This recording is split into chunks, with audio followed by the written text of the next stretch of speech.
Hello everybody and welcome to the world of Elizium. I am your Dungeon Master as always, Gothy, and when we last left our watchers, they came face to face with Carfax the Dracolich once again, but in, if you will, his ultimate form.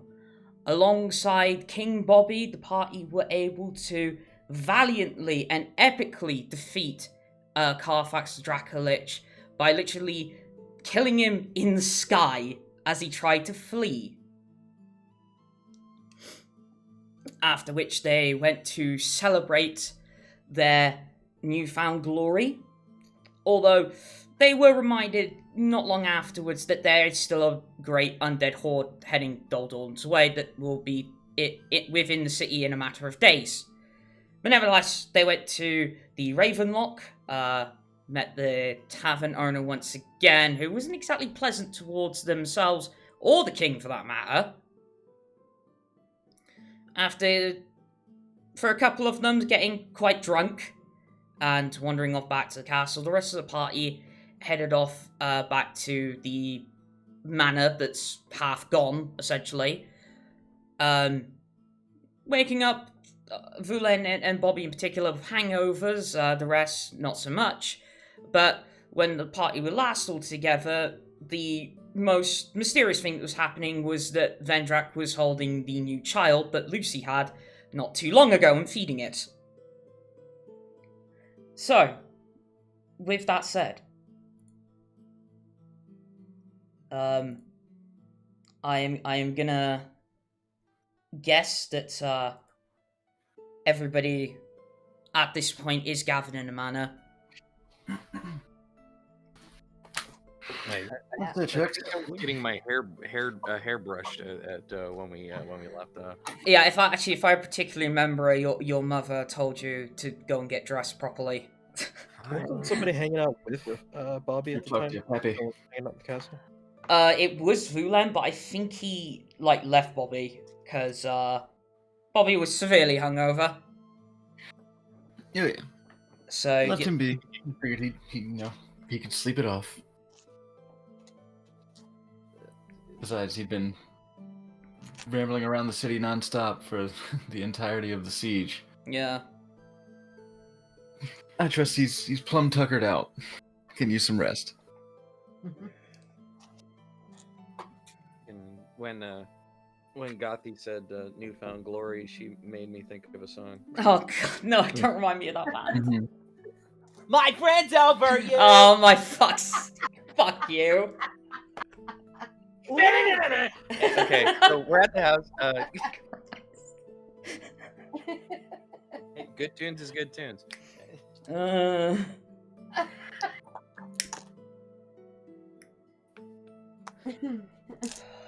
But yes, we are currently at the house. Yeah.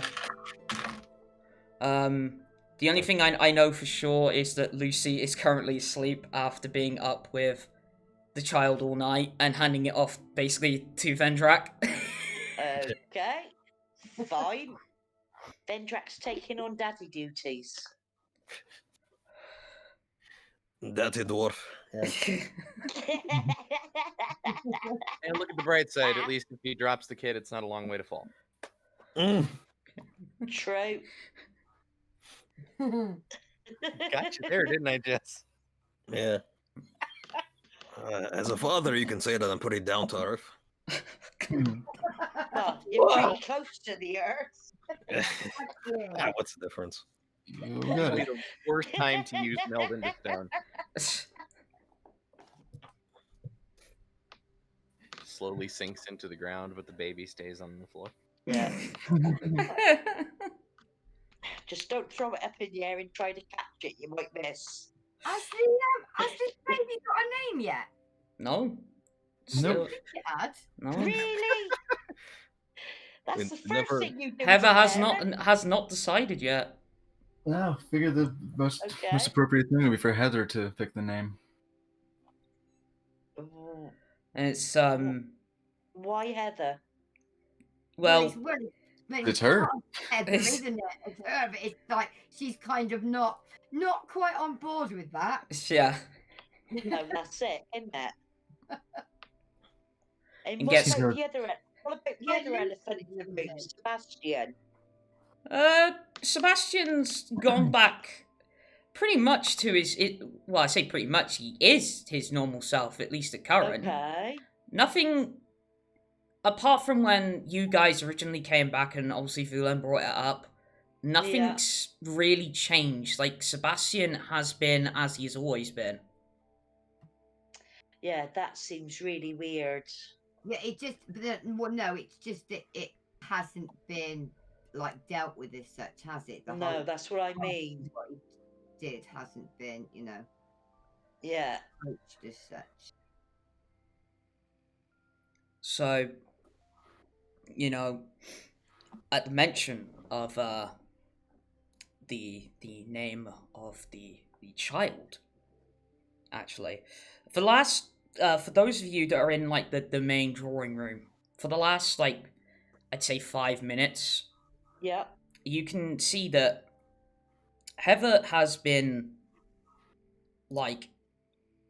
directly staring at the child.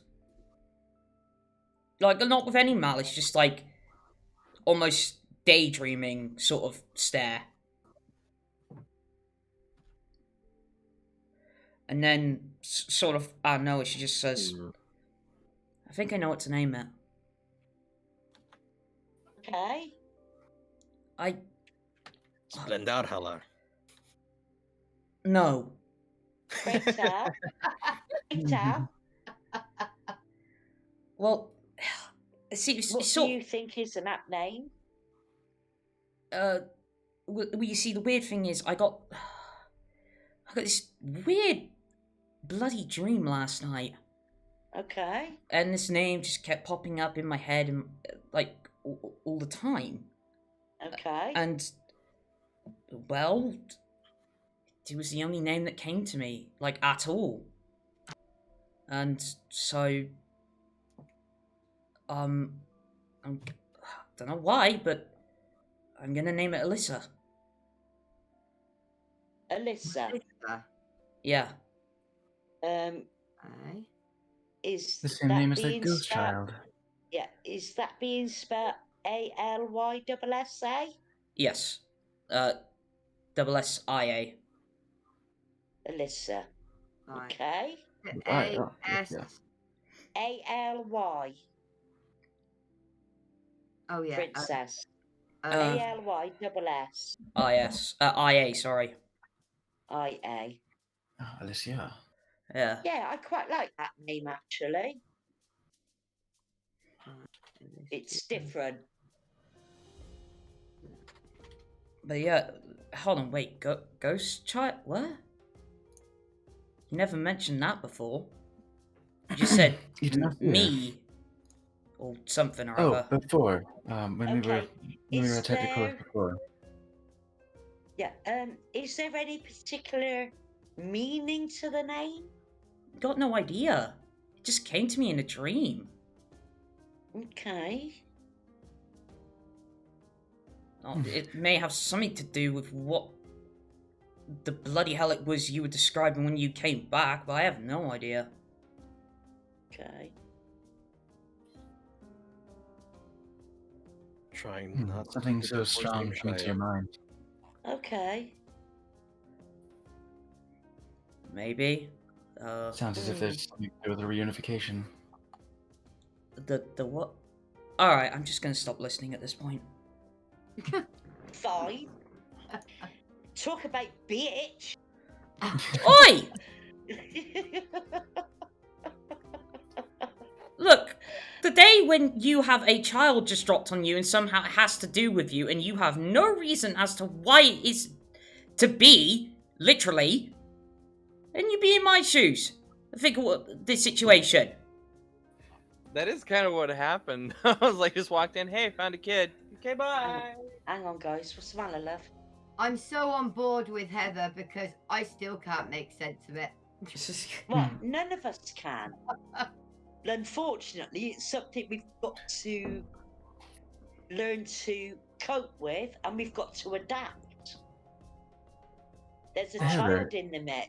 I think it's kind of not going to be a normal child. Well, it hasn't. You know what I mean? It's like not well, as in normal from the get go. No, but- I know what you're saying, Heather, but unfortunately, it's here, and we've got to deal. Yes, Vulen. I'm loath to bring this up if it's still a tender topic of conversation, but what can you tell me about your father? Okay, that was out of nowhere, but sure. All I know is that he adopted me when I was quite small. I think it actually baby, ironically. You know, just a normal dad. Nothing too out of the ordinary whatsoever. Like, but yeah, and then one day he was killed by that hag. Look, no offense, I don't really want to go into this. Right.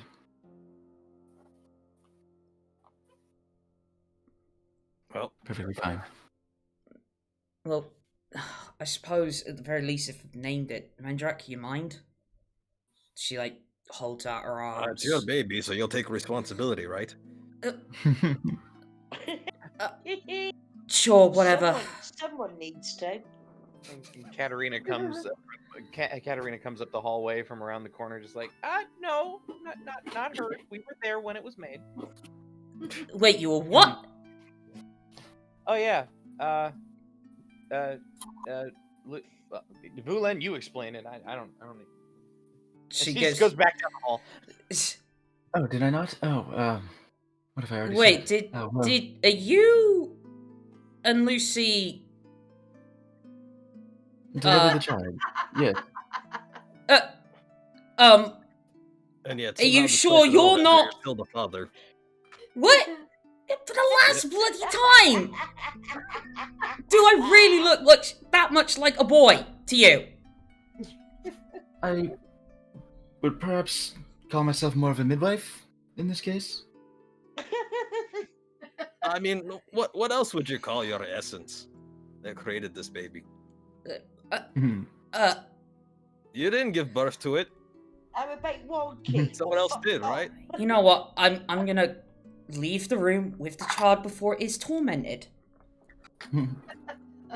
And she does. She goes, leaves the drawing room into the foyer. Whoopsie. Oops. That's interesting though. 'cause, You had like, to go and upset her. Come on.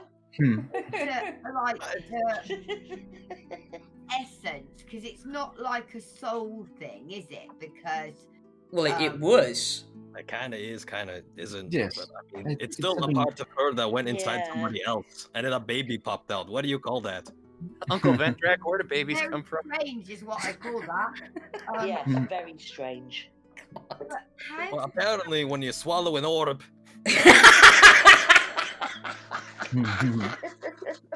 Oh my god. A seed, you might call it. Okay. Oh I'm boy. just glad no chickens came out of me every time I've eaten an egg. That's worrying. Well, they haven't. Are supposed to? Oh, you idiot.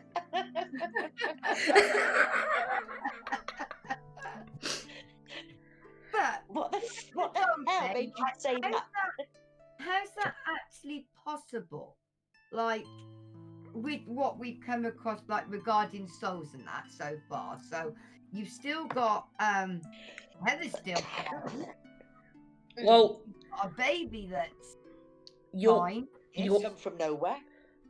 your best guess is to how everything went down when you were attached at Colas. It's like because basically what Cassandra was trying to do originally through Heather essentially was to reincarnate her own child, which was Alyssa.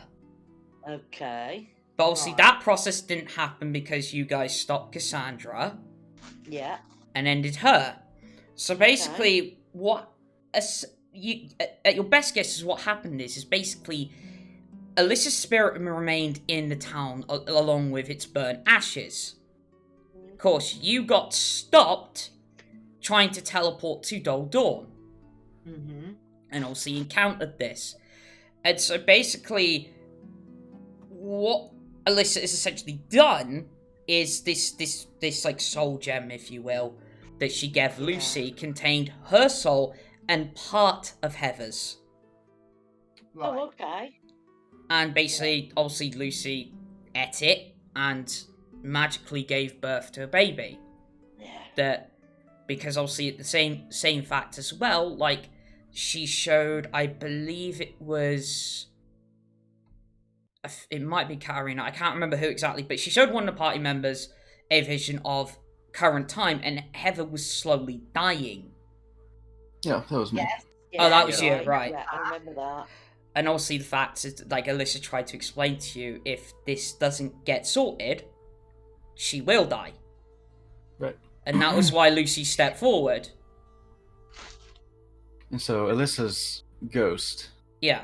this echo of her soul, because it had remained in Tetracolis, it had Mhm. remained in this gem, this crystal. Yep. Whereas Heather's soul had apparently been not split. It sounds like if it's a part of her was there. There was a sliver of it. Yeah. Some sort of anchor. Your Planed best off of Heather's.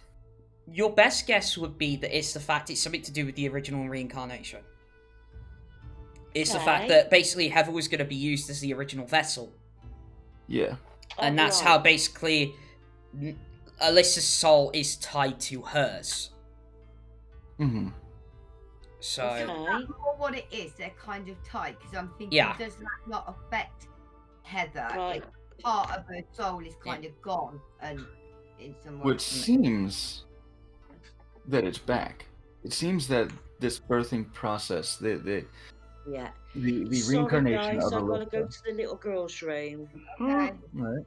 No problem. It seems like the process of actually reincarnating Alyssa has freed that bit of soul.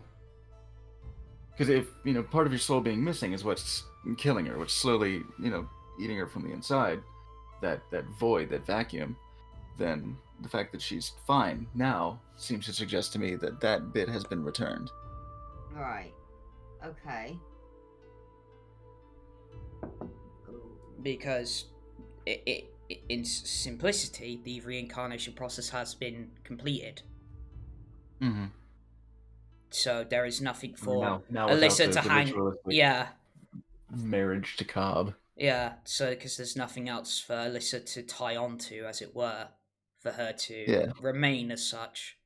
And obviously And now it seemed like her being in that sort of, well, not limbo because we have limbo, but that sort of, or rather, no, purgatory was the one. Yeah, her being in that sort of limbo, seemed to take more and more of a toll because, just holding on to that thread for so long. Mm-hmm. Okay. And this is a soul that's trying to be reincarnated, months ago. So over this time, like, a soul that's continuously trying to pull back into the mortal plane is just pulling more and more of that thread. So does that mean then essentially it is really like Alyssa? It was just kind of like the bits from Cassandra and Heather were kind of just the process to bring that about. Pretty much. Okay. I pretty much got it. Which is why Vulen was asking about her father, wondering if she had association with Alyssa to begin with, which still seems quite plausible. Quite possibly. You don't know. At least at Sacrifice this one time. daughter for another. What was his name again? Harry. Harry. Yeah. You have that. But yeah, it unfortunately that memory is a little bit still fragile for Heather. Mm-hmm. Yeah. Yeah, I'm just curious if she remembered anything from before that, from before she was adopted, which is unlikely. She was that young. Very unlikely, I'd say. Was she very young? Was she when she was adopted?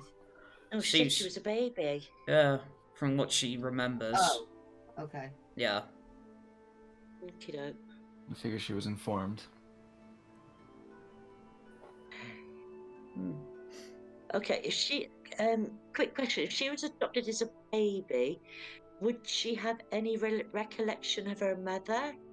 What, you mean a real mother? Yeah. Well, Yeah, that was the possibly. question. I know she's a baby, but But it's like after the whole situation just not 5 minutes ago, like Heather's obviously walked off with the child at this point. She's Yeah. out of the drawing room. Okay. Yeah, so yeah, that's what Vulen was bringing it up to see if she had memories of anything Well, that's what I before mean. her normal, her normal life with her dad. Yeah.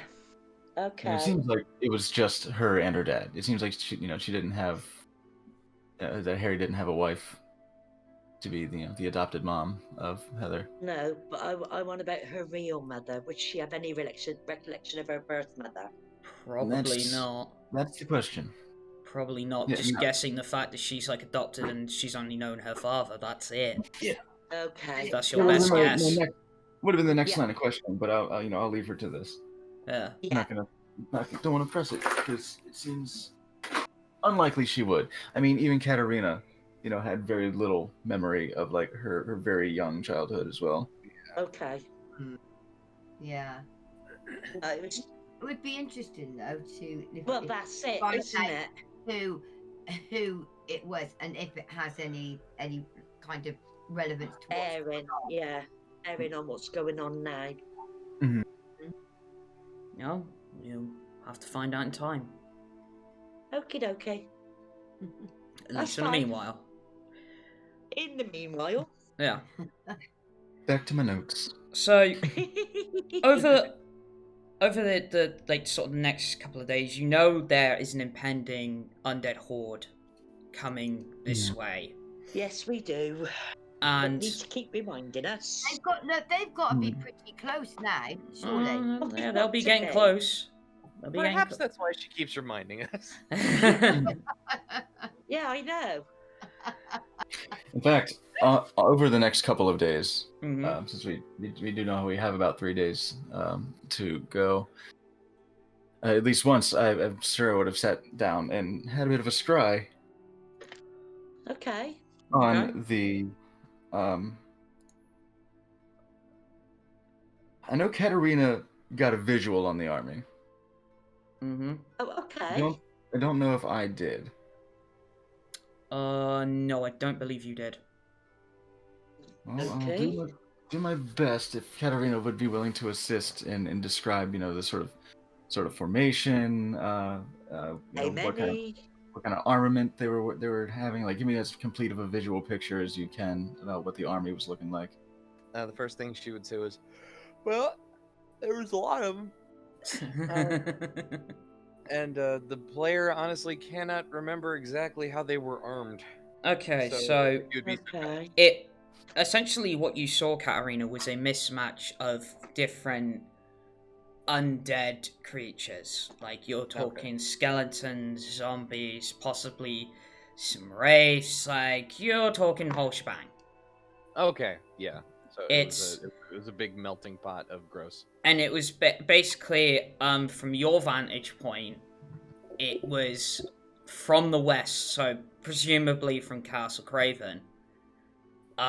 Probably a army about a mile deep. Ooh, Oh my god. yeah. It is essentially a playground for Vendrak. But yeah, it was a mishmash of all different kinds of undead. Okay. What you faced was probably literally just a bloody scouting party. Oh, Ooh. right. So not the main. Oh, we no. are fucking up. Okay. And I mean that is genuinely all you saw before you whizzed back down, and Yeah. like it was like we gotta get the fuck out of here. Yeah, Well, yeah, definitely. and she will But- relay that. Vulen, did She you will say relay it that was like potpourri 3 of days info. away? Do Sorry, we you have want? any? Sorry, do you want to Did- repeat that, Princess? So, Vulen, did you say it was about 3 days out? I believe that's what Merlin said. Something Right. along those lines, yeah. Okay. So that's Yeah. So About 3 So days. probably some point over the day we wake up. From having defeated the Dracolich, I'll probably have a seat and do some scrying to try and gauge roughly their location. Okay. If that's possible with such a description. I don't know if there's a precedent for scrying on a group rather than a target individually. I know scouting on a location, but I would pretty much just have to look at a map and be like, yeah, probably here. Shrug? Question mark. Yeah, well, that's And it. We then need see if to know what they pass by. we're going to need to know where they're located. but the Well- thing is, it's a big army, though, isn't Yeah. it? It's fairly sizable, yeah. Well, if it's a Well- mile deep, So what I would try to do is use as my target of this spell to be the group itself, to be Okay. the collective army Okay. as best described based Okay. on what we have fought, what Katterina described, Yeah. Okay. So, and did we see anything? No. I know they were overrunning Silverleaf, but we weren't there to see that exactly. Yeah, it was like a picture book for bad children. so Well, let's see. Second hand, first hand, and familiar. All right. So I imagine maybe this is second hand knowledge of the target, so they're gonna get a Okay. +5 for their wisdom on the saving throw. Alright. In that case. Oh, just getting up my dice. Excuse the noise 1 second. If it makes noise, I've got to turn my chair around. It's alright. Okay, second hand. I've heard of the target. Likeness or picture? Yeah, I don't have that. Alright. I'm guessing a 19 surpasses that. Just over by 1. Okay. But I So will I'm give you unable a to get a- snippet of information. And it's Okay. more about the pushback from it. Okay. You're pretty damn sure this wouldn't be any regular undead that's done it. oh, wow. So some entity within the army Actually, has rejected the scry. this might sound weird, but roll with me on this. Yep. Make me rolling. a wisdom save. Oh, Alright. God. You're not gonna. Don't worry, you're not gonna get anything bad from it. I just want to see if Word. there's something else you get.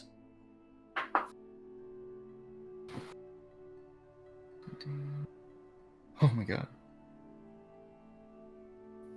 26. Okay, good enough.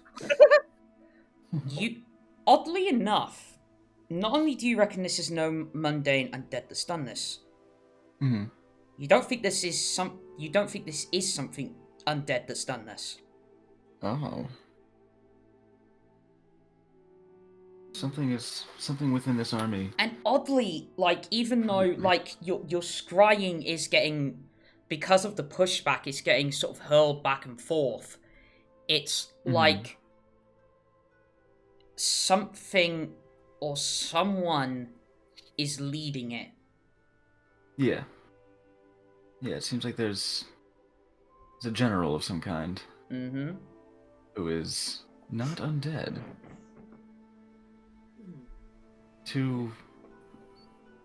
The force, what do I call this? The rejection of the scry just came back to me, but it wasn't as if I was staring into the mouth of madness. Like, it's not that sort of power. It's just something denied. A willpower, an actual willpower, collected not shambling, not this shambling undead sort of mentality. Something alive is commanding this. Which is fortunate if it were Cobb himself. Yeah, that's what I was That's thinking. what too much. crossed my mind. Yeah. That Yeah, would be different. definitely. I trust trying to scry on Cobb would be met with Possibly a severe dire response. Yeah, severe consequences. Yeah. But even so, though, it's got to be because. Well, They sensed it, didn't they? And tried to push the Vulen scrying back. So. Somebody was watching, which I can't imagine comes as a surprise to them. And it obviously because of the fact that you know that whatever has done this is not undead, at least you could take a small glimmer of hope that it isn't Cobb. Yeah, It exactly. isn't. Yeah. Right.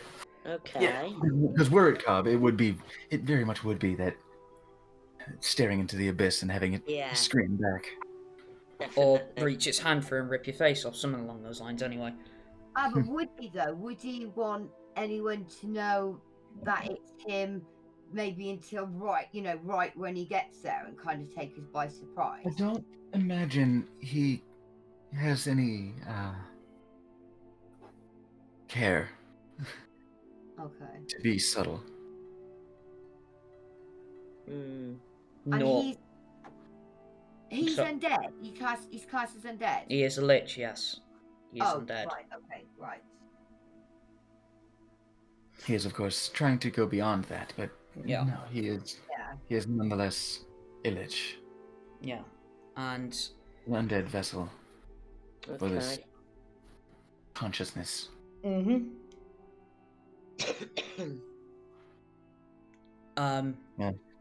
We can only act on the time frame, then the timeline that Merlin has presented to us. yeah. Speaking of the timeline, I'm not trying to pass time, I'm just describing what happens to kind of save time. Is that because obviously King Bobby informed and commanded Talius to begin building barricades around the city, which Yeah. you see being built up, and as I believe you said, Vulen, used from the wreckage of destroyed buildings to barricade around the entire city. Despite the fact that they are coming from the west, something of this magnitude could swarm the city. Oh yeah. Oh, they're coming from the west, are they? Yes, they are coming from the west. Especially if they're guided by an intelligent living force. Yeah. Mhm. No, we're dealing with They're an army likely of to not undead, right? bottleneck themselves. Yep. So I can help in two ways. That you can, Vendrak. That you can. Well, for I- one thing, they need to know how to fight and deal with the undead. That's one Yeah. thing. Do we Mhm. know Make how sure far that away the- they are? Funnily enough, that's what I was going to ask. Are they? Mind you, if they're 3 days out, they're probably too far away for any of us to even say try and scout and see. I'm guessing because if they're 3 days, that's going to be. Yeah. I wouldn't isn't it? fuck with that. It's a bit of a risk if you get caught with your pants down. Well, you ain't gonna be able to have time to put them back up. Let me just say that. And at this point, I'd actually, no, I'll just use your passive because you're not really paying attention. Uh-oh. Passive perception. Mm-hmm. Should be Okay. pretty good for Vendrak. Well, I know it's either Vendrak or Vulen that has the highest for sure. Vulen has higher, but mine's 18. What was yours, Vulen? 22. 22, so yeah, passed. So, at the corner of the room, you just hear, "Need a scout, do you?" And all of you turn to look at the corner of the room, and you see Marcus. Indeed. Okay. Oh, Well, if you're willing. So, I haven't done this before. But yeah, I'd be happy to. Just have the experience to I- stay out of stomping range. Mhm. Although the one time you Well, actually... I walked in here and none of you noticed I was here, so I think I'm good. I don't know, the last time you scouted ahead, 2 giants attacked us. And I told you before, I had nothing to do with that. Yeah, even I told you that. Nevertheless, anyway, yes, I can scout ahead of time. Maybe with the exception of Nyx, I'm probably the only person here qualified to do it. Yeah, that's why I actually brought it up about the distance Sounds and whether scouting ahead was possible. Okay. Because I was thinking about pass without a trace, to be honest. But I also would say, with no offense to you, Nyx, that one person being on their own is a lot safer than even 2 people, especially with an army of this magnitude. Mm-hmm. Yeah, no. Not to mention, we need people here if they do hit a lot sooner than we even reckon. True. Oh, that's Yes, having your eyes on the road would be very helpful in ascertaining as we approach the day of reckoning, if we should be so dramatic. Your advance warning will be incredibly helpful. Alright, well I guess I'll Yeah. be off then. Anything comes up, get Merlin to contact me. You'll know how. Of course. Okay. If you're about to head out to go scouting, let me give you a little tap on the shoulder. Okay. Sure you can reach that high? Oh, I have come on, it was just a ready. Let me get a joke. running head start, and I'll meet you there. Awesome. And he actually pats you on the shoulder, it's just a joke. I can jump 6 feet high. Impressive. Yes, and Really? Yeah. You don't need a Dude, toss you've got then. fucking Fine. Vendrak Ewing over here. Have you got any stilts? I can also dimension door up, but I think that's a little bit of a waste of. And if anything, actually, Marcus bends down to meet you. Sure. And I'll give him the Well, blessing that of was truth. nice of For him. at least 1 hour, he'll be fine. He'll have advantage on so He's a freebie. Hmm. at least Thank for the noise. I mean, if you get spotted, you get spotted, but Oh, you won't hear you coming at least. Oh, thank you, dwarf friend. I'll Hey, use it just keep wisely. yourself alive out there. Oh, I'm sure I can. I mean, I've already faced luck Cobb a and few be times, so I'm careful. still alive, ain't I? Avoid any errant spiky bones. Unless we I'll bring it certainly alive. try. Hey, see what you do. Right. Right, Yeah. make sure the All rest I of you can stay say is good safe. luck. Thank And you. you. Alright, I'll be off then. Good luck. Alright. Okay, good luck. Oh, one other thing before I forget. There is something I did want to bring up. Well, not bring up. More somebody I had to talk to. Well, you're here, and I might as well do it in front of everybody. And he turns to you, Katterina. Huh? What? What? I need to apologize. Oh, what, for this? She holds up the hand with the scarred wrist. Yes. Yeah, Vulen looks up from I- his paper. Yeah. I, over time, realised that maybe I acted a little bashfully in that situation. I have my reasons, but nevertheless, I, brought you harm in a situation that probably didn't need it. Well, kind of did, but nevertheless, I'm sorry.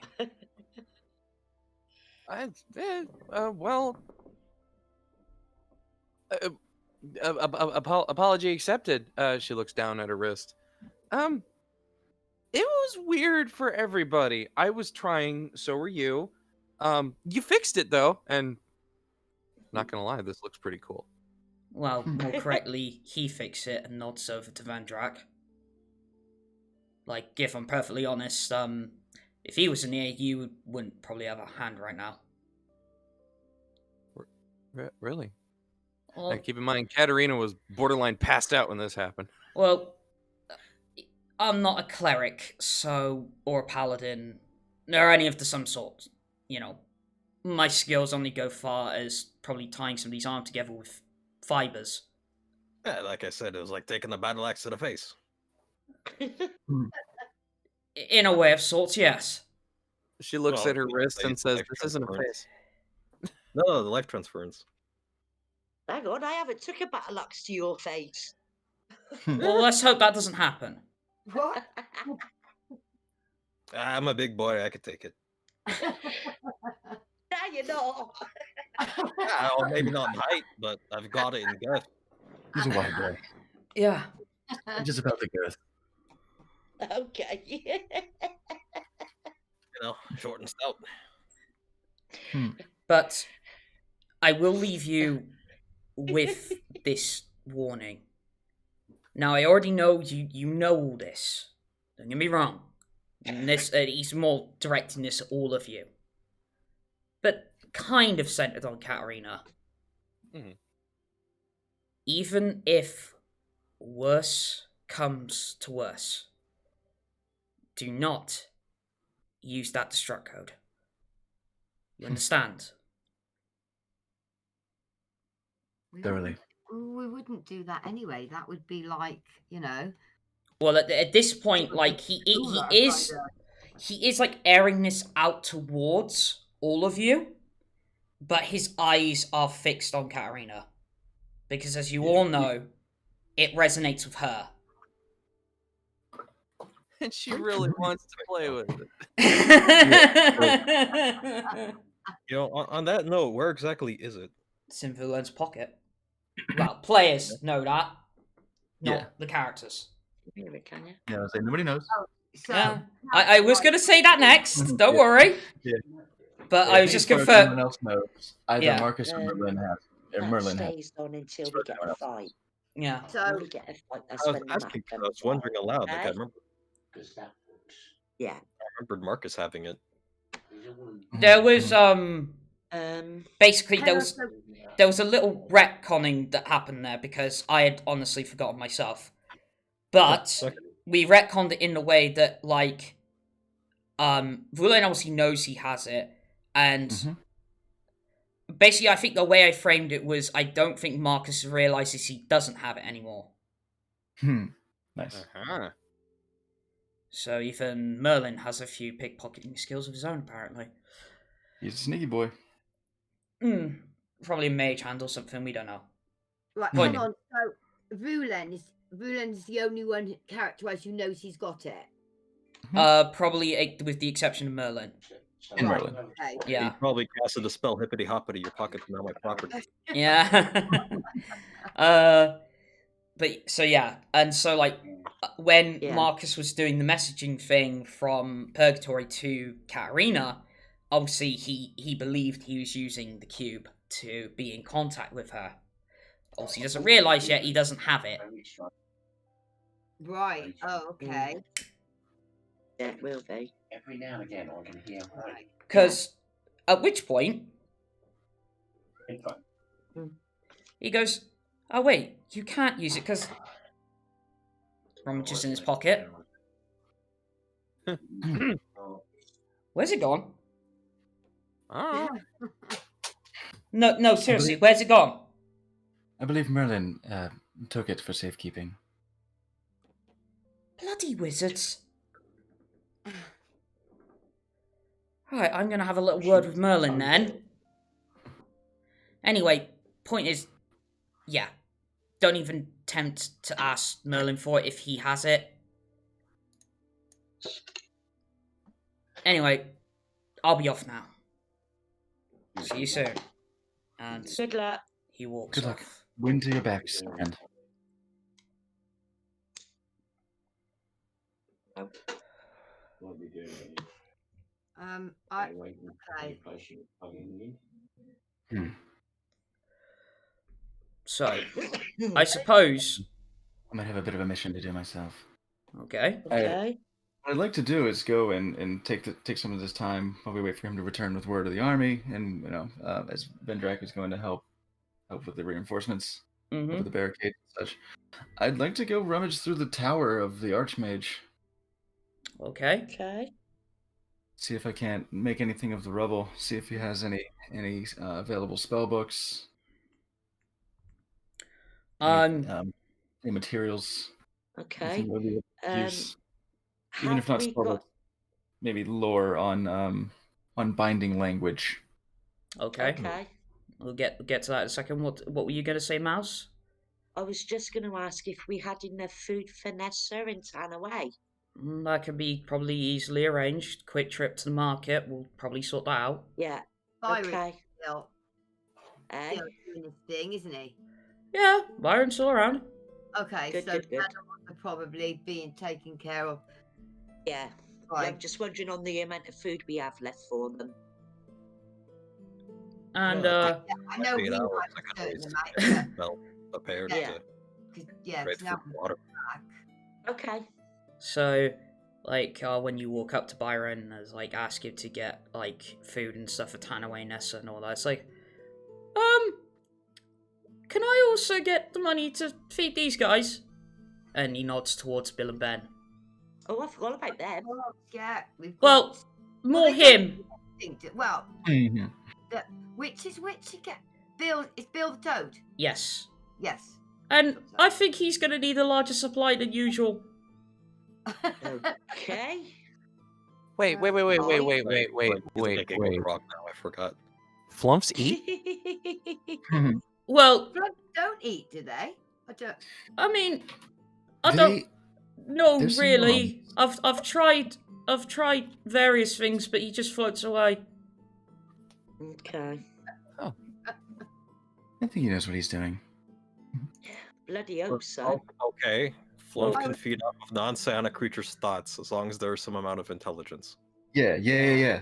Oh, that poor thing is going to Yeah. starve in here. Speak for yourself. As long as it's Cheeky bugger. he's. Huh. I guess none of us really know this though. No. I By was the just end of campaign, you could all be gibbering. Well, literally flumps Idiots. yourselves. Yeah. Well, I think you're your fault. Those are really, really smart. I guess wide, but they're very knowledgeable and philosophical. Mm. Yeah, I suppose. I guess we basically just have the Tommy Chong of Flumps. Like, he's smart, but he doesn't show it. He just, Yeah. yeah, man, just. Hungry, man.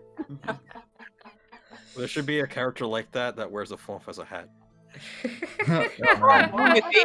Stash, bro. It's the American president. Like the second you take it off, he's like a monocle wearing, red bathrobe, kind of like reading books. Oh, And like the Flumps tentacles are like, his tendrils are like dreadlocks. Hey man, and you take it off. Well, I do say. That'd be great. Yeah, they're super sensitive to psionic energy. So it's not like the. Oh my they're not God. mind I just, flayers, you saying that just reminded me of the friggin' jellyfish in Shark's Tale. Fucking hell. Oh yeah. Oh yeah, definitely. Flumps are super. They're lawful good creatures. So like they don't devalue your intelligence like mind flayers and shit. Well, they literally eat your brains, but they just feed on psionic energy. So if they're around evil individuals, then it's gonna affect them. Yeah. They are what they eat. Yeah. Pretty much, it's like basically Definitely. evil to them. Sounds like is like they eat a ghost pepper and they're like, oh fuck, I need to like they gotta relieve their as fast as they can by like sending that evil thought out to somebody else. Aligned creatures. They eat a ghost pepper and their speed increases by 20 feet. Just God. Oh, The I Yuji. remember when somebody did eat a ghost pepper. Yeah, all right. oh, Yeah, as a bet, all three idiots all let one each. Yeah. You regretted that. Moving on. Carnivore? Oh, is psionic energy? Is psionic energy vegan? oh my. Yeah, it says I diet carnivore psionic energy. Hold on, what is this? I need to see. Master's Companion. It's not going to give us much. I guess, yeah, we can try. We can try giving him some bugs. Maybe he wants to gourmet I'll bugs. try something. well, nevertheless, with a more larger coin purse than usual because of Bill, Yeah. and Byron will head off to the market. How big is he now? Bill is 15 foot tall. Okay. And what about Ben? Ben's big's around. he? I mean, he floats like he's levitating slightly off the air, so he's about maybe 6 feet, somewhere around that region. Oh, okay. But that's not all him. He's Yeah. in the air, isn't he? So Yeah. Like, Okay. say, a foot of him is jelly, and the rest of the 5 feet is tentacle. Okie dokie. oh, so he's only just off the floor then. Pretty much, yeah. Ah, fair enough. They just, Oh, they okay, just sort of so hover in that's all. place.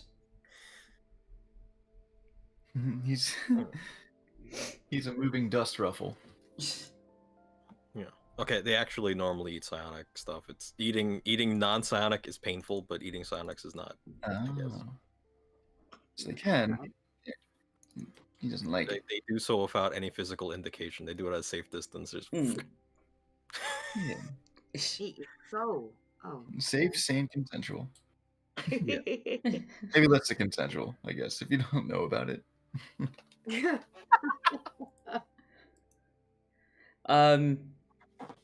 So okay. Was there anything else? Anybody else want to do it over a particular couple of days? I know Yes. we've got Vendrak. Oh, okay. I'll go into greater detail about what I'm Sure. planning on doing. I am content just living a normal routine for a couple days. Okay. Yeah. Keep that in mind. Nice. Yeah. Maybe a little self-care. Sleep, eat, and get merry. The only thought I had, it's obviously more concerning now that we know, like obviously Vulen, you said that, that there's whoever's leading them, so there's an intelligence now, like behind them, with what they're doing. Okay. That obviously is more concerning. I know they're coming from the west, but and it's obviously going to be a sizable army. But I don't know. I just think if, because now we know it's just not this shambling undead army that are just, not, can't think about what they're doing, Bob, but like that as such.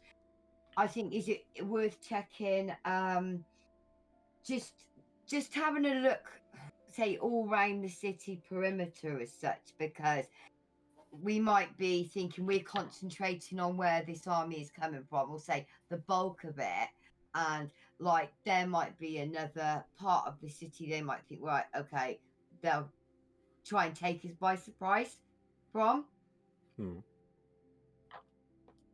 Whether it was just worth We a may look. wish to inform Eve as well. Sorry, I didn't hear that. Say that again. We may wish to keep Eve in on the loop as well. Okay, right. Yeah. She may have resources of her own in order Yeah. to guard the underside of the city. Especially if they're after the pillars. Yes. They're able to breach the force field, of course. The pillars are maintaining, according to Merlin, the pillars are powering this defensive barrier. They may wish to encroach on that. So it would be good to have Eve aware of what's happening, even if the person running the hive currently is not terribly concerned about the goings-on above the city. I think even if she were taking the most mind your own business, stay in your lane sort of approach, she would still want to know. Yeah, definitely. I think that's a really good thought, actually. Yeah. Because, like I said, now we know there's intelligence behind it. Yes, we could be concentrating on fighting this undead army, and who's to say, because I was more thinking initially, a little smaller force might attack from other sides. Right. they So who actually hit the could hive? actually go into the hive and literally just I don't know, like a sneaky kind of thing, just like you, and then because obviously, as you said, the pillars are there, aren't they? And that's what they're after. Yeah. That's a really good point. Because our attention would be diverted, wouldn't it? That that might be what they Yeah. would think, and that take that opportunity to go into the hive. But the thing is, like, say go into the hive, how do they say they're after the pillars, which we know, but how do they? You say they're after them. How do they? Can't physically take them, can they? It's got to be Well, something well, it'd be- magical. I mean, I don't necessarily know that they know about the pillars, but it's not unlikely. It's not beyond the realm of possibility. Let's put it that way. It's not. It's better to not rule it out. Okay. I mean, it doesn't necessarily mean like literally taking them. It'd just be, I guess, Sieging them somehow. Yeah, basically just destroying them Okay. Right, and if Oh, they if they right. got to them. Yeah. and did Katterina Katterina saw this mile deep army? And it was mostly troops. Were there notable like siege weaponries? Were there ballistae, No, catapults, rams? there was no kind of siege weaponry, but they did have some like more what you could consider heavy artillery in terms of like maybe like zombified ogres and Okay. minor like creatures of a bigger nature. Yeah. Okay. Okay. Yeah. They're using just mountains of flesh to take by attrition. Less Not mechanism. like sheer numbers and force. Mm-hmm. So is what they're going to do. Okay. Which may be my specialty. I mean, As far as destructive magic goes. I'm quite happy to like go down to the hive. Anybody else that wants to come along and like we'll go and see Eve?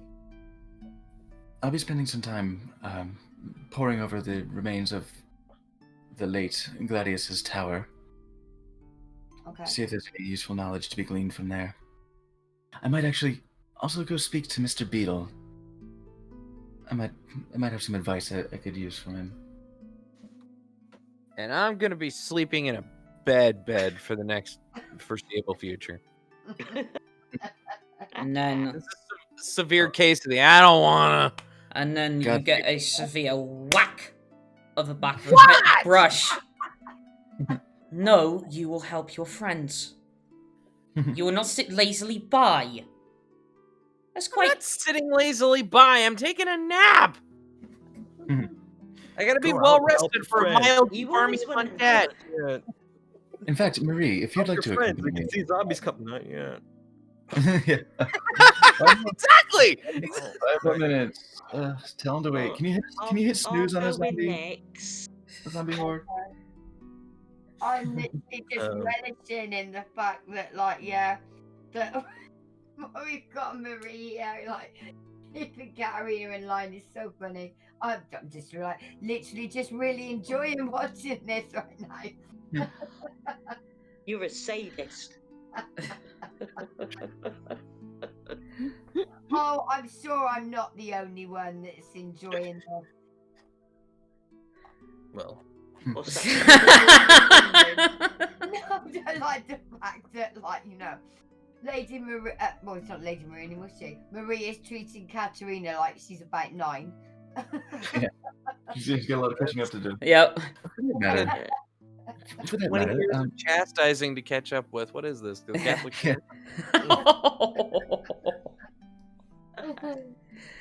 yeah. But she says, at the very least, you can go and help Vendrak. You have 3 days, young madam. Vendrak, where are you going again? I've got to get all the blacksmiths together. I have to plan a few things. Sure, I can do that. I'm good with fire. And I can hit stuff. good. At least you'll use it for something. Hey, ooh, Ooh, nasty. it's chilly in here. It's chilly in here with all that shade, Mom. Like you said, got plenty of catching up to do. You can slow down a little. She's gonna hop up to her feet and follow Vendrak. So I guess that segues into what I said I was gonna do, which Yeah. was I was going to try to get the blacksmith together because we need blunt weapons specifically for the people to be armed. And while defenses are nice and peachy and all that, having walls, that's not gonna fin the herd. We need to have like maybe not ballista, but catapults. Yeah, Thank we're you. gonna need those. Catapults, trebuchets, Your bungee best, stick. probably your best person to ask would be Commander Talius. Yeah, Talia said, see if they have a royal blacksmith, and also try to get the other blacksmiths involved as well. I mean, it's great and all to have a bunch of junk laying around in front of our walls, but we actually need something to thin the herds. Indeed, yes. It's good Let's- thinking. There are I'm sure there are some sort of passive-aggressive barricades. Spiked. Yeah, spiked Spike threat. walls, things like that. Yes. Can make some barbed wire. Good God. It's like wire, but pointy. But don't let it cut your hair.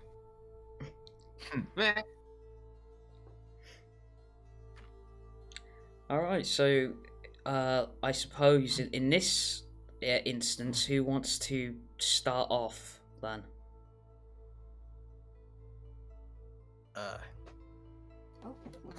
Well, Well, we can go in the order that people suggested their things. That Okay. sounds there you good. go. Anyway, Yeah. Alright. So I guess Alright. Vulen first, and obviously, as you requested, Marie is accompanying you. Excellent. Might be some use in determining what's useful for research. If you have a knowledge of magical things, I have a certain amount of knowledge. I don't know how much help I'll be, but I'll help to my best degree. while I know it's a bit of a dark topic, I know that you've had some experience with contracting devils and dealing with binding language and things like that. I'll be looking for some insight onto the depths of where such language goes. Well, if you're talking about how to get out of one, I do know that. More or less, yes. Okay, well... oddly enough, it goes back to an old children's tale. I think I've heard about this. Oh, have you? Is it well, it was more about the destruction of a devil. Pretty much. The utter destruction would pretty much render any contract with them null and void. Or, Seems you already know. encompass.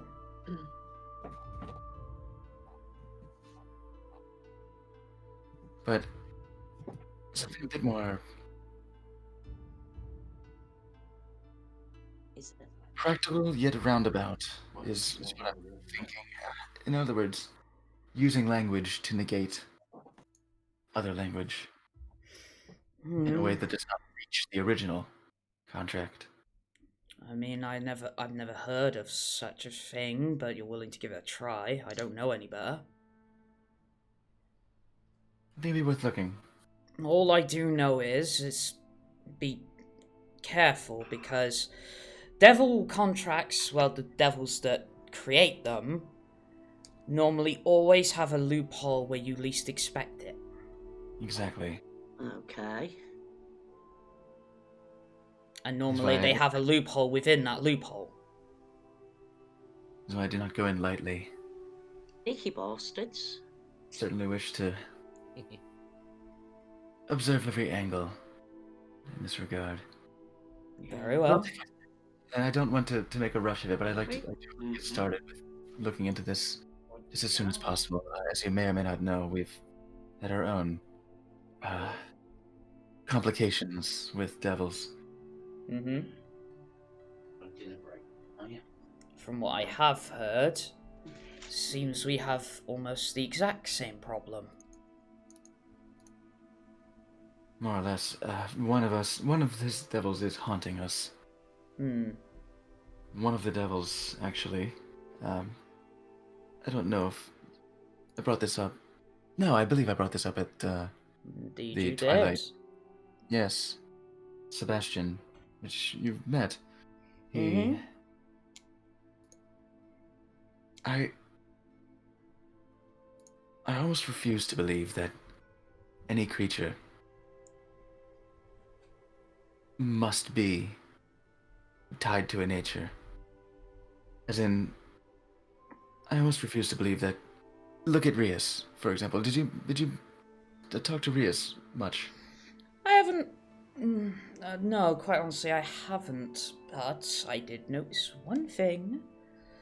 And that was the other plan that I had in mind for my particular problem, if it was possible. Was, I have heard rumour of wings being clipped. It's part of the legend of the Watchers. Although, Yes. in this case, it was a grand, terrifying lich that ripped them off, so... Of course. And we don't have one of those handy.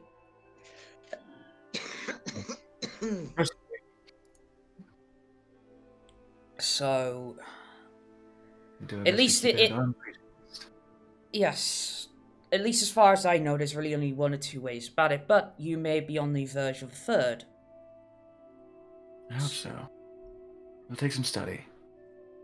I started making some notes if you'd like to pour over them as well. I'll share with him, share with her some of the things that I've written down so far, talking about essentially like the more compulsory language, certain terms that succinctly lay down like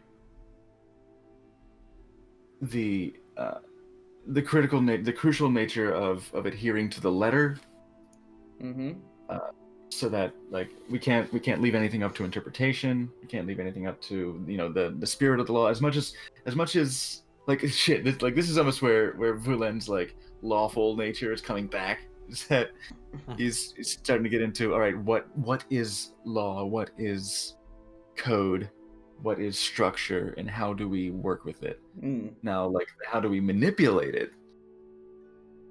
Maybe that's the neutral territory. Maybe that's just the true neutral center where he's sitting.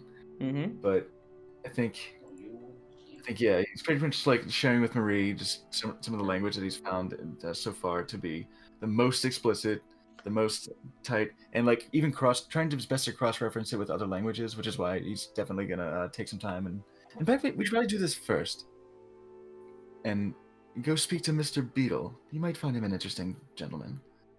He knows a lot about language. Very well. Lead the way. Well, we'll head over to the servants' agency. Mm-hmm. Okay.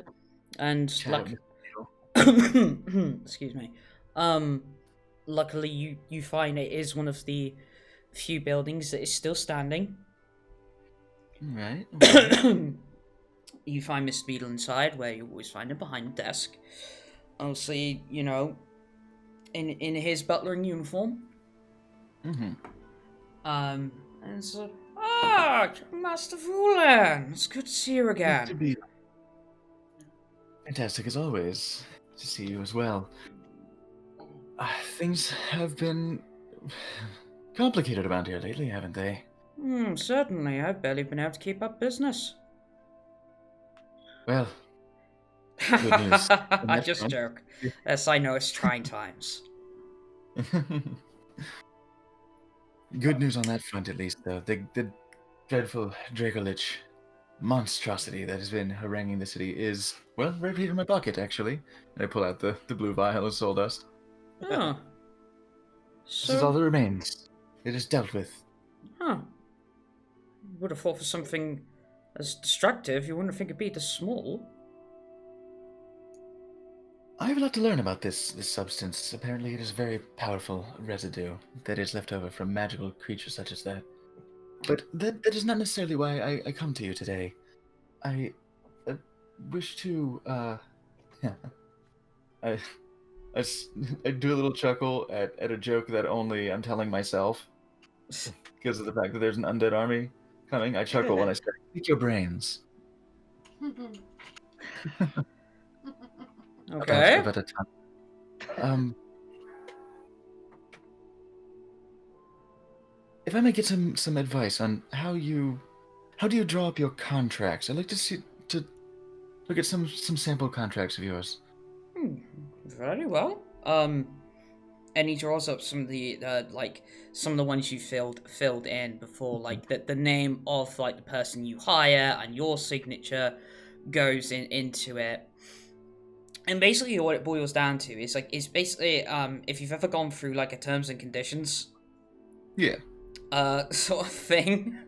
It's kind of like that. It's like kind of like the limits to a butler or maid services and what they cannot be used for. Like at one point, you swear you do read across the rule that a maid cannot be used for playing ping pong. Yeah. That's all right. They'll even he's nothing out. Right. Where did that one come from? It's like it's one of those times you double read a line. It's like, wait, what? Like, Do a double there's take.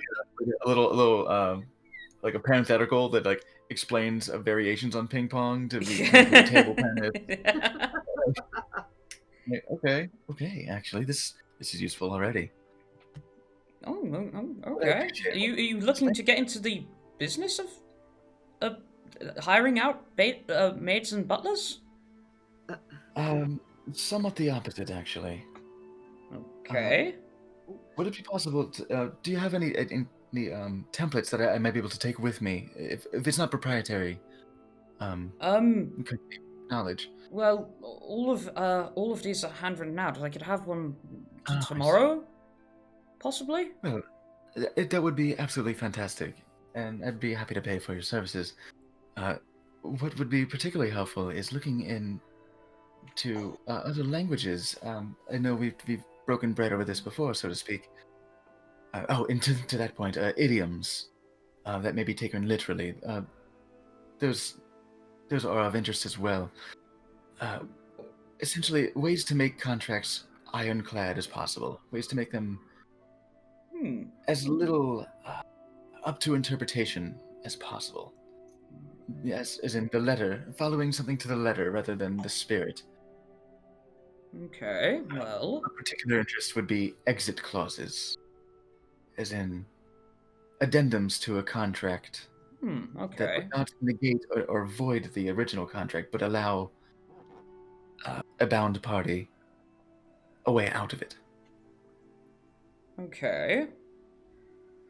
So... Well, we're either talking one of two things. We're either talking a certain breach of contract, or we are talking about a clause that is already pre-designated within the contract that can be used against the party that initiated it. What I'm considering is another contract, a second one. Okay. That would prevent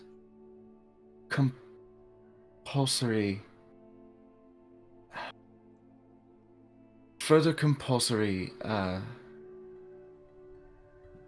what's the word? See, this is exactly why I need to really flesh out my vernacular when it comes to this. Further compulsory action by the compelled party, by the bound party, from yet future contracts. Essentially, writing a contract that allows a party to be defended from future written contracts. Oh, okay, I see what you mean. Okay. So, well, what you're talking... It kind of sounds like to me, I don't know exactly what we're going for, is what we... in my line of business anyway, would be what we call a termination contract. It is a termination contract. Simply is in our line of work where the person in question is given 30 days notice to perform the rest of their maid or butlering duties, from which then forward they are free to do as however they wish. It's an excellent start. Very useful information already. I think I might be beginning to get a skeleton of what I have in mind. And the languages with which I am familiar, I have a few tongues under my belt, so to Okay. speak. I'm familiar with Celestial and Infernal, which I know to be two languages with, culturally speaking, a deep investment in bound service, Infernal especially. Yes, I've heard tales. I'm also familiar with Dwarvish, Elvish, and Sylvan, as well as Undercommon. If there are perhaps any, have you encountered anyone trying to use languages in which the contract was not written to try and circumvent the language of the contract? It seems like that would be far too much of a stretch for someone to try to attempt, given that the contract is written specifically Well, to its letter. well, not exactly, but I remember. It's funny you mention that. Actually, somebody under your service, in fact. Sebastian, originally writ his, name in Infernal. Obviously, we have a deep policy. We respect all cultures, of course, and languages, but obviously, so that everybody can understand the language, we obviously write in common. Of course. As it is termed, of course. But Okay. we have never had a contract passed or passed by our table that was written in another language. Most contracts are written up by myself, obviously, either for hire or the hiring to the service, or training, or apprenticeship. Of course. Okay. So, apart from that one little instance, no, we've never really had any instance of a different language passing by this table, I'm afraid. Oh. Could make things simpler if all it takes is the understanding between the parties in regards to language. Just, yeah, as you know, the subtleties and nuance between languages sometimes cover certain ideas that may not be so easily reflected in another language. Yes, quite possibly. Quite possibly. I mean, obviously, as I think I've told you before, like, we have Celestial and Infernal because of Abyssal. Obviously, my knowledge in Abyssal is very, very limited. But I do know that little tidbit of history. Of course. And who, if you remind me again, who was it that we knew specifically who was able to fluently speak Abyssal? Rias. It was Rias, yeah. Yeah. All right. Okay. I was thinking it was Frick for a second, but I don't know if... No, Frick, yes, Frick does. Okay, cool. He does. But... Frick and Rias both do. Yeah. I don't believe Usulai did. He was more of an illusionist. So yeah, I guess those would be the specialists that we have on hand. Mm-hmm. Yeah, that's right. Yeah, because he was tasked with dealing with the book. Mm-hmm. Oh yeah. Yeah, so he's got it, and Rias has it. They both have some knowledge. I did actually find somebody who speaks Abyssal at Silverleaf. It's going to probably be a minute before we're going to get in touch with him again. Oh, as a quick aside, This may seem to be kind of an important bit of information. In the next 3 days, we might be under siege by an undead army, but let's try not to let that get our spirits down. We are free from the dragon, at least. Oh, goodness. Should that mean I should close up shop a bit ahead of time then? If there's nothing too pressing for you to do, it might be worthwhile. I'd rather my buds and mates are kept safely. Absolutely. It would be best to take proper precautions as best you can. Actually, Shelter in place. in the All that. meantime, I will task all that I have to help out around the town. I'm sure due to the damage that has been caused, probably some people are left without homes, so they'll be needing food and water, for certain. That would be absolutely fantastic. Yes, some civil relief would be exactly what the doctor ordered. Very well. I shall get to that immediately. Fantastic, Mr. Beetle. A class act, as always. Well, I believe I'm going to be taking a look around the castle, specifically the Archmage's tower. Hopefully he might have some more tomes regarding the legal language as we've covered so far.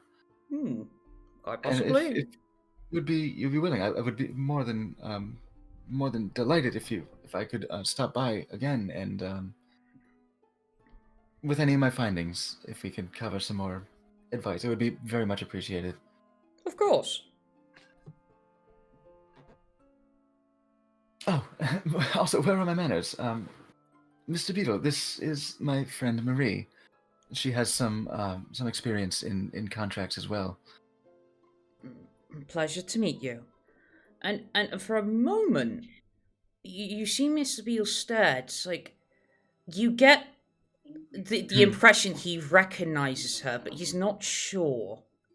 Much Yes. like the late queen. Very nice to meet you too. Who do I have the honor? Marie.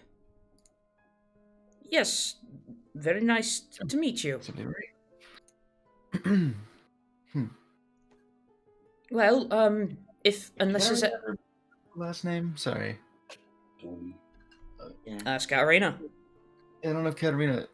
Mage, did you write a last name for Katterina? Yes. The first time you heard it was excuse me. First time you heard it was when we met Merlin. Last name is Felsane. Right. All right. So I guess Marie would probably that, enter can you? the same last name. Mm-hmm. Okay. Marie Felsane. Okay.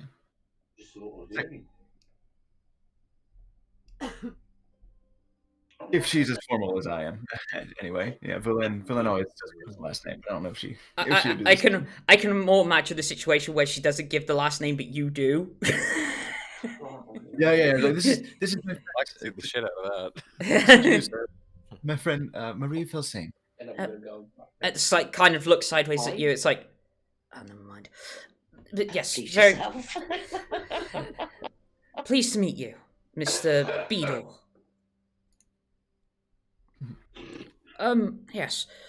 Well, unless there's any other need of me, I will get to the task of assigning all of my maids and butlers to help out the city in whatever way they can. Fantastic. I will be. In fact, I will be sure to pass along a word of your generous endeavors to the commander as I stop by the castle. Very well. Thank you very much. She may be able to assist in coordination. And As always, a fantastic rest of your afternoon. Mr. yes, same to both of you. Beale. We'll make our leave. Okay. And I hear Kitty. Head to the Archmage's tower and maybe start fucking around in there. Yeah, if I stop by and if I'm able to run into Commander Tallis, I'll be sure to let her know that Mr. Beetle is all assistance, but it's probably not going to be on the way. No, you don't. You I have to don't. figure out. You'd probably imagine that she's more out in the field at this point, trying to get the barricades up, and sort of organizing the army for a siege. So you get to the now quite demolished wizard's tower, formerly obviously of Gladius. And like, to be honest, the once proudly standing about 60-foot tower probably at max stands at about 15 feet. Man, yeah. They busted. It's just tons of rubble and Yep. everything. I look around on the ground and just like see all the pocked, all the scorch marks from lightning blasts and shit. Mm-hmm. And Rest in peace, Gladius. Actually, make me a perception check. Yeah. Oh, cool. Perception is 24. 24. So looking around at the rubble and like all of these scorch marks, you notice that about halfway distance between the wizard's tower and the castle itself, you notice that there's one quite large compared to the rest, and you hate to admit it to yourself, but you believe this is where, as also Lucy put it, which Lucy originally met her end alongside Gladius. Mm-hmm. As the other scorch marks across the stone seem to be glancing, whereas this one is quite direct. Bullseye. Yeah. Okay. Some sullen respect. Mm. Note over to the scorch mark, and once again, I kind of. It's not really allowed. Just sort of express my condolences to the old man I had once met, and Excuse me. was out of certain dead ends, I guess. He's good help with information, because we didn't hear exactly. I guess we were kind of filled in on how Mistral Pardon me. was relieved of his cursed mark. Yes. So I guess we were aware that he was instrumental in that. Yeah. So yeah, again, just a moment of a little hand, little steepled hands, little gesture up to my chin, and glance down to that, and give it a little head bow. Thank you for everything you've done. You may yet still have a chance to do more. And I'll start trying to get into the tower and see if there's anything I can find. Marie, if there's anything that you have in mind, again, like looking for any legal language, any terms of legal language, we could probably hit the library proper at some point. But I think some of the more mystical knowledge might rest here. Very, very well. I'll search as best I can. Hopefully, it will be help to your circumstance as well. Quite possibly, yes. Well, let's start searching, I guess. I'll try and dig through the rubble as much as I can. You know what? In fact, to help dig through the rubble, I'm going to cast Earthen Grasp. Okay. Excuse me. See, I did rest. Wait, you know what? Did I have that prepared anymore? Oh yeah, I guess I did already manage my spells. Well, I can cast Summon Face Spirit at 4th level, and for the next, next hour. The Face Spirit can help clear away rubble. Mm-hmm. All right. With the strength of 13. Okay. Certainly better than mine. All right, so I'm still gonna need to make you for you to make me an investigation check, please. But excellent. Due to there being 3 of you, it will be reduced somewhat. All right. Is that at advantage if she's helping to investigate? If it's just the lower DC. Just the lower DC in this case, yeah. Okay. All right. Me. Oh. Well, 17.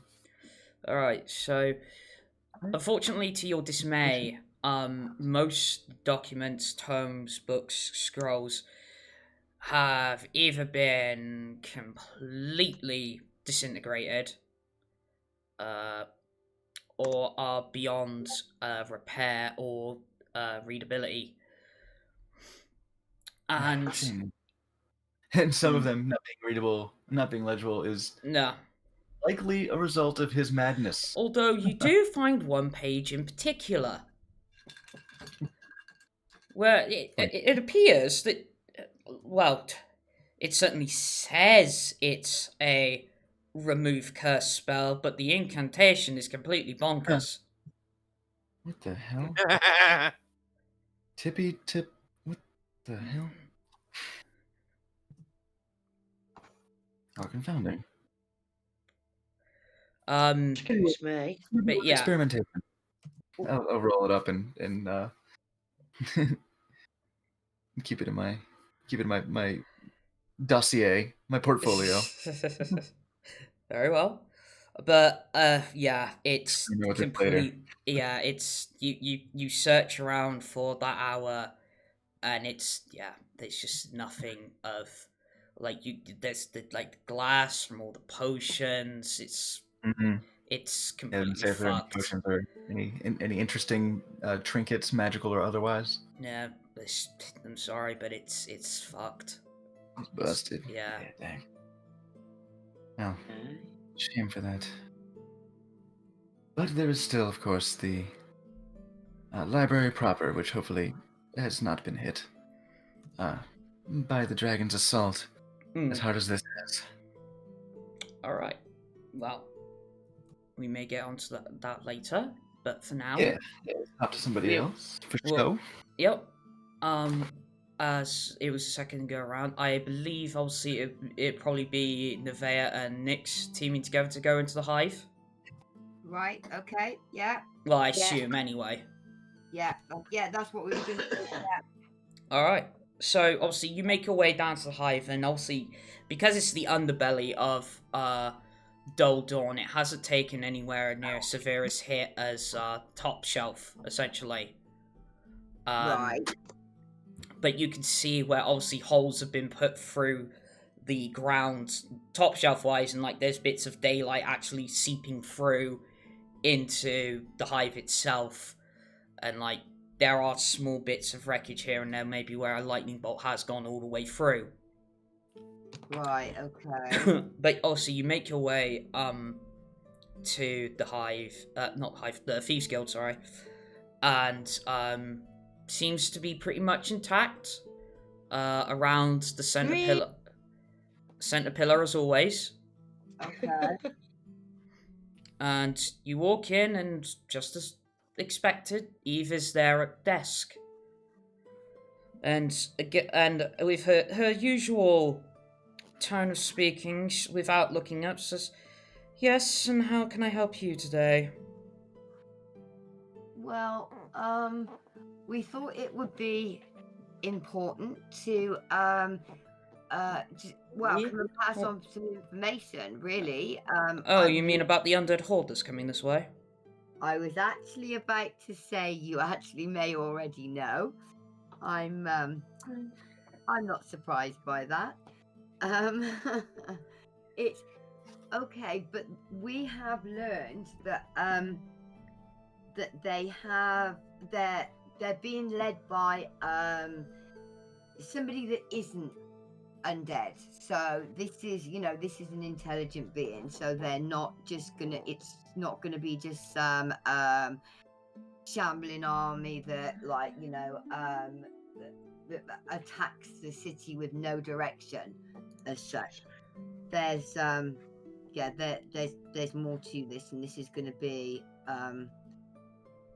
a lot more. What's the word I'm looking for? It's going to be, from their perspective, more controlled and specific, I think, than what we thought it was going to be. So it'll be more coordinated. Yes, that's the word. That's a much better word.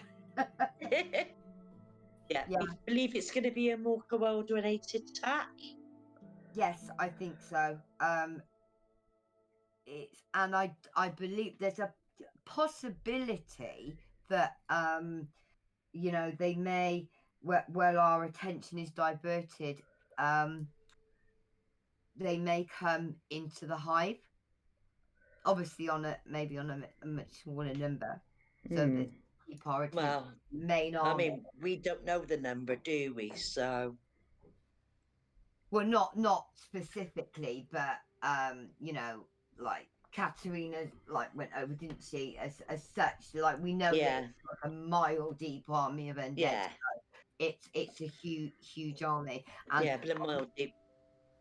so the city's defences are going to be concentrated on that when they reach the city, and as such, and we'll be like, you know, concentrating on that as such, and I think that would be an ideal opportunity as far as they're concerned to come down into the hive, destroy the pillars. Miss, do you think the Thieves Guild is completely inept of defending their turf? No, I didn't say that. I'm merely sharing some information Yeah, in case you I mean, forewarned is forearmed, isn't it? Exactly. Yes, exactly.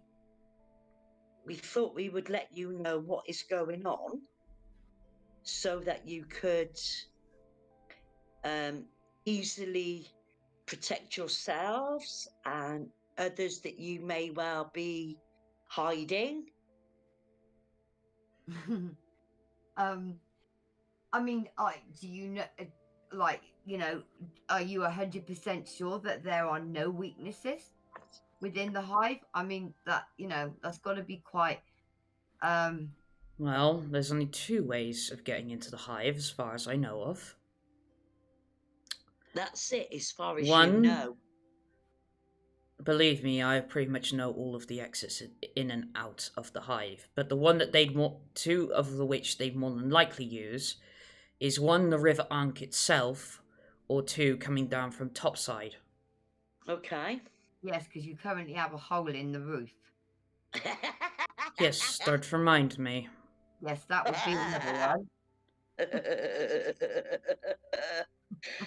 But any of the other exits, say via the sewer system, would be too much of a bottleneck, especially if they have some intelligence behind them. Would yeah, it, but though? but that may not stop them. They may still try. That's what I'm thinking. If they're undead, They may try, but like I said, it's a bottleneck. They'll be slaughtered. Okay. All right. So, okay, fair enough. So, if you are Okay. prepared for that, yes, if they'd have to come through in that smaller number, and you're prepared there, you could take them out. Yeah. Fair enough. The river, Yeah. and Oh, you like, and then from top side, normal way, or through the roof.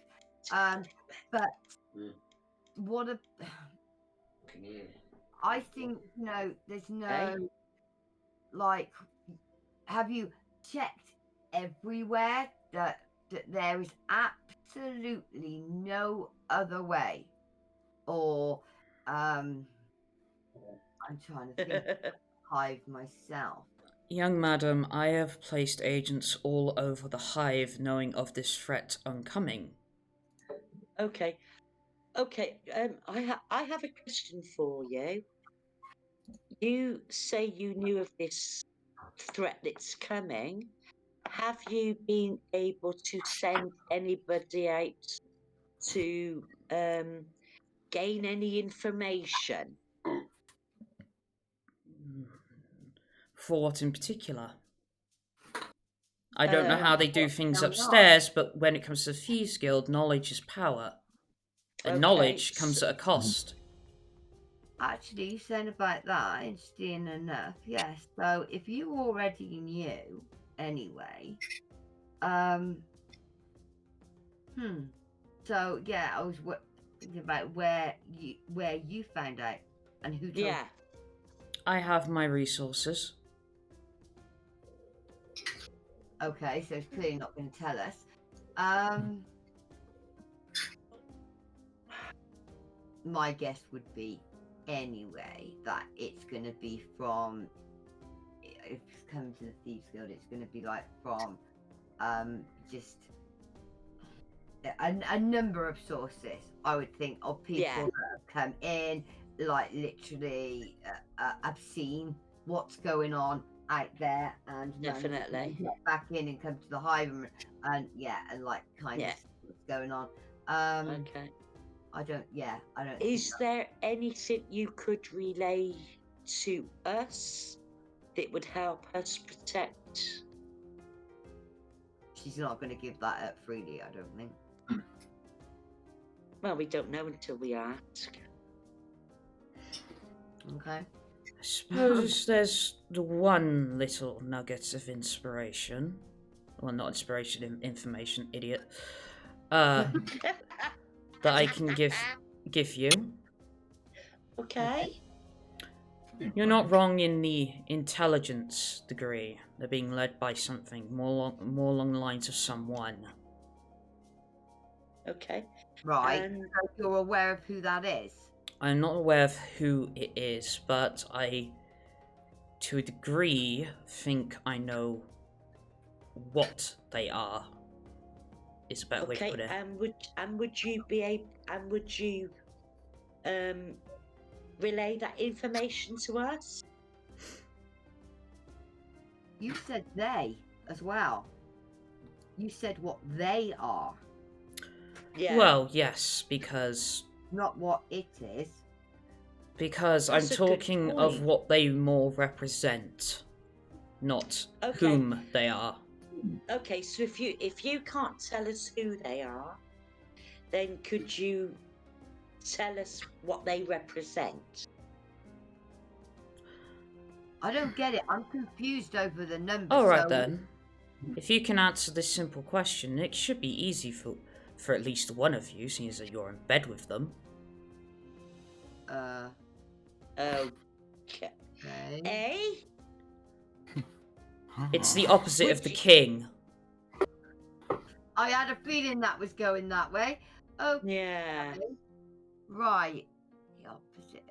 Right. Okay. So if it's not, does that make it celestial? You tell me. That makes it celestial. Right. Bobby is Nephilim. Okay. The Infernal. So that. Right. Okay. So yeah. So obviously I'm gonna All right. So so I redirect that like back to Eve as a question, really. Not that you tell me, because I'm saying it. Yeah. Well, that's all I'm gonna say. Well, Can you tell me what they represent then, please? Well, that is what they represent. What the celestial? The celestial side, but I'm still a bit confused over like the numbers as such. So, do you actually know whether it is one or it's like there's more than one? It's like it's like Oh no, it's one. just one. Okay. And you don't know who this is? Nope. Okay. So Doesn't make would- sense though, does it? The celestial leading an army of undead. yeah. On the- Is there any way one of your, I don't want to call them minions, but that's what they would be, isn't it? It's your minions? Or If they were your, the Thieves Guild, I suppose. yeah. But I think they're in the intelligence that comes back to Eve is Yeah. probably not just. Is there like, anyone you know? Okay, we'll put it this way then. Eve, is there anyone you know that we could, if you don't know who it is, that we would be able to approach or talk to that may know who they are? No, it's one person, but only if you're looking to get yourself killed. Okay. Okay, Fine. And can I ask who it is? Cobb. I knew she was going to say that. I knew it. Well, Yeah, we okay, all know I'll how go there. we all know how Nevaeh feels about Cobb. Yeah, we're not Okay. going there. So, do you know what? I think, I don't. Right, I think we should find out about a little bit more about the Celestials side of things. Think where could we get right? Okay, do you know where we find out? If you can't tell us where we could go to find any more information about the celestial beings, I suppose they would be. Your best bet is the cathedral. I thought it might be. Okay. We could make our way there then. I just think I think we're finding out that doesn't make a lot of sense, does it? So yeah. but that's going on what I think I know currently. So yeah, I think we should find out a bit more. Yeah, I think we need to. Yeah. Yeah, definitely. I definitely think we need to. Yeah. Okay. Well. Yeah. So yeah, we'll head to the cathedral and see if there's anything information there we can get. Okay. So we'll then take our leave and head out of the hive and obviously back up to topside. Yeah, definitely. All right. The cathedral in the city. The cathedral is in the diadem. Right. Okay. But while you're making your way there, we will swap over to Vendrak and Katterina. Okay. So, obviously more Vendrak leading the charge on this one, so where in particular you hitting and first? Katterina's probably fallen asleep. What? Sorry, She huh? likes her sleep. Well, we know Katterina likes her sleep. Katterina riding piggyback on Vendrak's shoulders. Yeah, she's definitely She's asleep. staying awake because.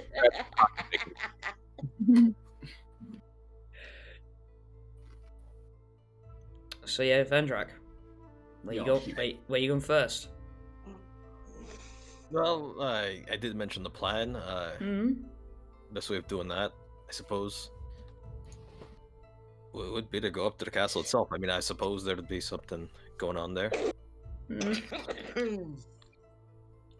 So you head up to the castle. If you're looking for Commander Tallis in particular, you don't find her. In fact, all you hear from a chamber down the hallway is quite some loud snoring. Bobby, sir. Sorry, just a moment. I have to deal with something. Sure.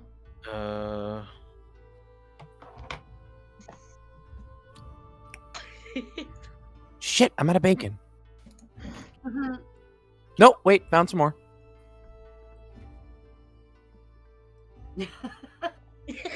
I'm sorry. I'm getting like work-related stuff. That's fine. Oh, Alright. Second.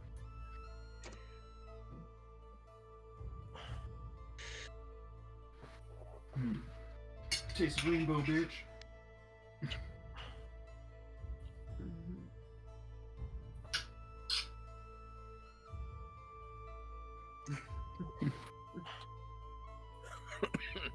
Yep, that's us. Taste the rainbow, motherfucker. Sorry. Now we see somebody with chromatic spray. Hey, that nearly happened. Yeah. Taste the rainbow, motherfucker. Oh, I want sweets now.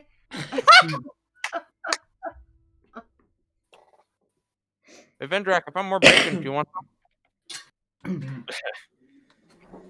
Angry. Going once, going twice, going in my mouth. All right. So, where were we? I was going to go to the castle. Yes. Yeah. So yeah, like you get to castle. If you're looking for Commander Tallius in particular, you don't find her. All you hear is quite an obvious King Bobby still fast asleep. Oh, Dracolich is still here. Be on your guard. Well, I'll let sleeping kings lie. And I suppose I'll look for, as was mentioned earlier, I guess I'll look for Tallius. All right.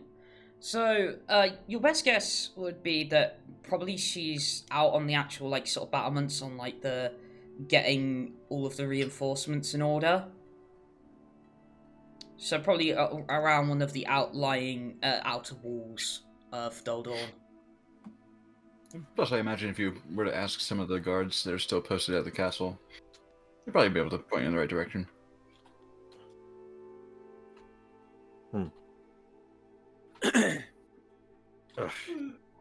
Unless they don't tell me nothing.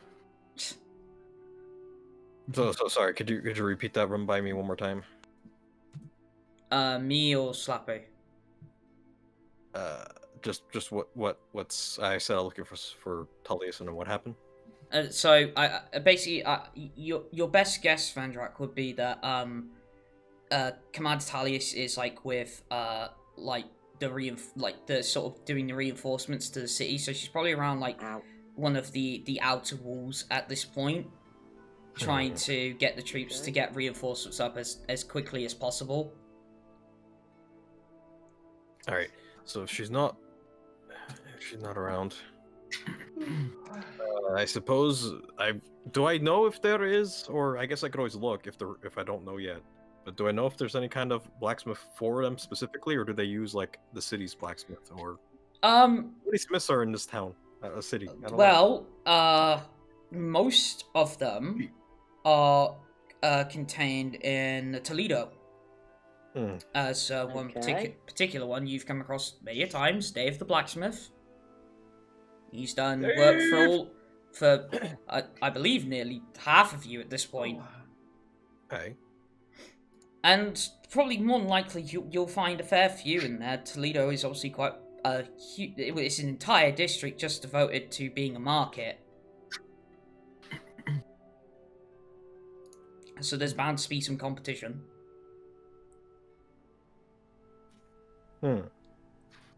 Okay, so they all tend to. I'm guessing the royalty tends to just get commissions then. Pretty much, probably, yeah.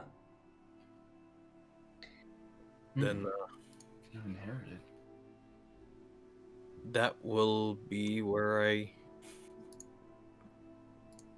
Hey, okay, that will be where I guess I go then. I'm gonna go to the Toledo. I'm gonna see what's going on with the blacksmiths. All right. So, so Goose chase. so the one you do meet immediately, it's more probably because like just sort of on autopilot you know where he is Dave the blacksmith. It's just like Vendrak, I remember you from last time. Ah, yeah. That don't sound good. I swear you were basically shrunk over my anvil for quite a while, and my forge for that matter. Creating a lance of some sort of, am I right? I had a mighty need. I'm not even gonna go there. Well, how can I help you? Obviously, business is limited, given current events. Well, we're gonna have to find some way to unlimit it. I'm gonna have to try to get. We have to get a lot of work done. I mean, you could see the bubble overhead, right? Do you know what's been going on? Oh, of course I've seen what's going on. I mean, my workshop doesn't have a roof, for God's sakes. Aye. Well, there's more bony and dead where that's coming from. Oh, wonderful. Aye. But as you know, a good smith never stops working, especially during times of war. So, I was thinking that we need to actually not only just make defenses as you've seen, but we need to make some weapons as well. And how many are we talking? Oh, as many as we can manage to do. I'll have to find Tullius on the way and see if they can foot the bill, but for the moment, we're gonna need a lot of blunt weapons. Katterina, they were skeletons, right? Skeletons, some floaty things, the wraithy type things. It was a little bit of everything. It was like a snack mix at a party you really don't want to go to. Huh. Hmm. Yeah. Well, it sounds like a lot of them are mostly bone, which usually Strathers with a nice hammer. So I'm probably gonna need a lot of like maces and a lot of warhammers, stuff like that. He can only tell so many to go away at one time. How many would that be? I wonder how many that would be. Technically, I think 30 of them. I can get 30 of them out.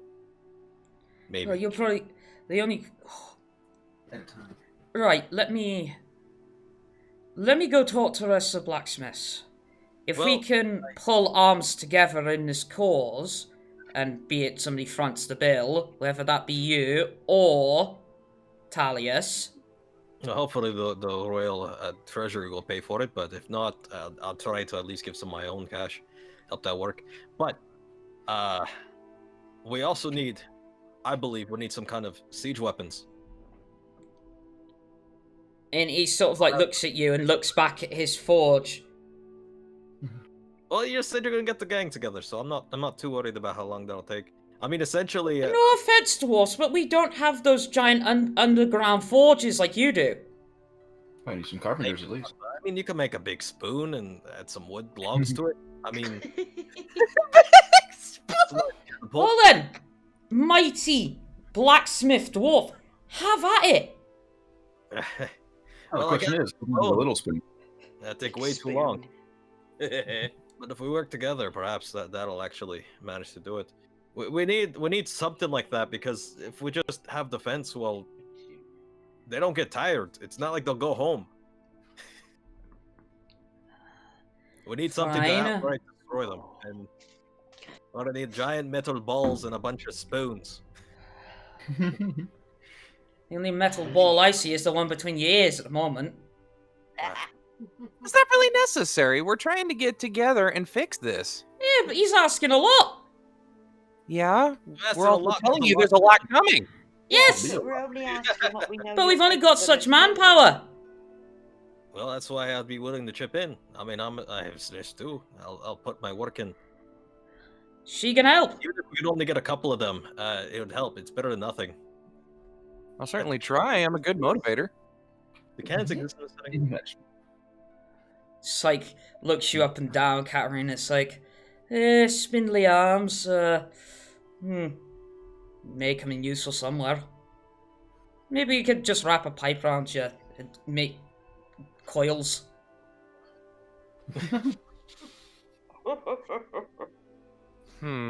I would like to cast Mage Hand. Okay. And I would like it to just hover over my head ominously while I stare at him. Just a point. Intimidation check, please. Oh, you came to the wrong house, motherfucker. Intimidation check. Yes. Okay, what's 19 plus 11? Jesus! 30. Wait, no, sorry, 19 plus 13. Fucking... 32. You okay over there, Liam O'Brien? Look, I took my 3rd level in Bard and I got expertise. Christ. I rolled a 2, but it's a 39,000. 39,000. Okay. So yes, this 5-foot big blue magical hand just levitates over her head, and you're just getting the point. All right. Okay. I'm helpful. You certainly are. And the hand just whoosh gone. Right, fine. Yeah, I'll get the boys together and we'll see what we can do. How about that? Sounds good to me. Meanwhile, you go get tallies for that bill. Certainly going to be an extensive one. I'd imagine.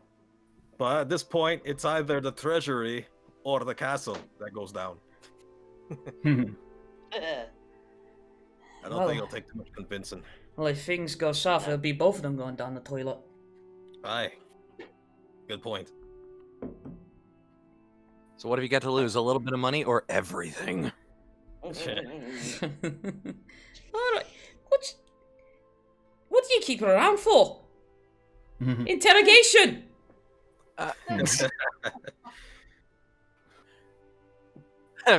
going to cast a message, and inside his mind, he's going to hear her voice say, probably the sword that you sold me. Ooh. And she's going to gesture to the rapier on her hip. She's a living armory, I'll tell you that much. Alright.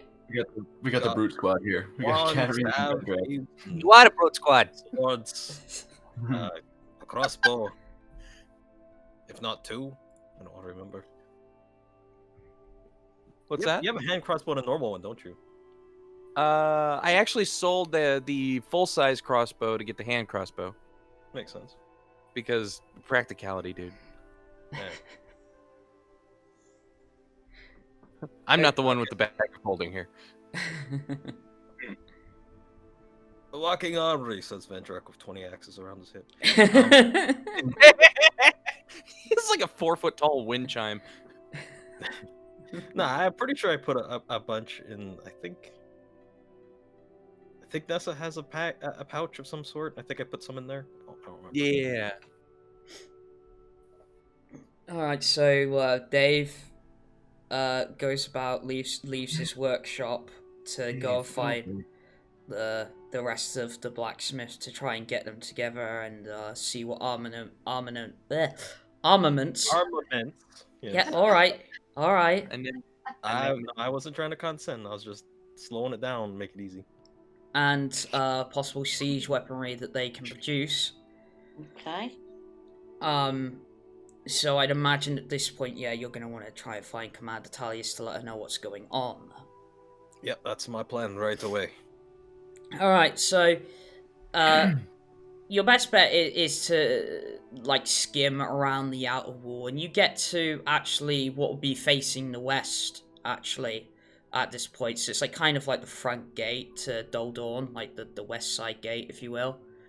And she's there, along with a couple of dozen men at this point. And, well, soldiers and watchmen combined, actually. Because, you know, after everything that's happened, like, their forces are a little thinned out. It's like, Vendrak, Katterina, how can I help you? His Majesty doesn't send more orders again, does he? Because as far as I'm concerned, if he has, you can go the opposite direction. Because I'm working my tail off to the bone here. I think he has this afternoon figured out. Good. Well, yeah, I don't think he said anything other than a bunch of Z's. I mean... Yes, fairly quick to run the city. He worked hard. I mean, he destroyed the giant dragon. Yeah, so I look think at he him. He deserves destroyed the giant dragon while all of us down here work our bloody bollocks off. Hey, well...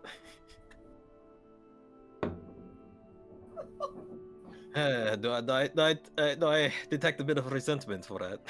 Oh, you think?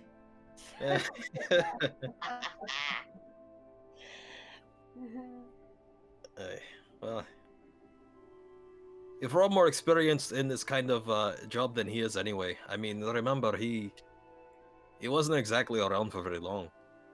And he's only been a king, what, recently? A couple of months? Mm-hmm. You're used to working with guards. You're used to working the guardsmen. Now, I've actually got a request. Not from him, but personally.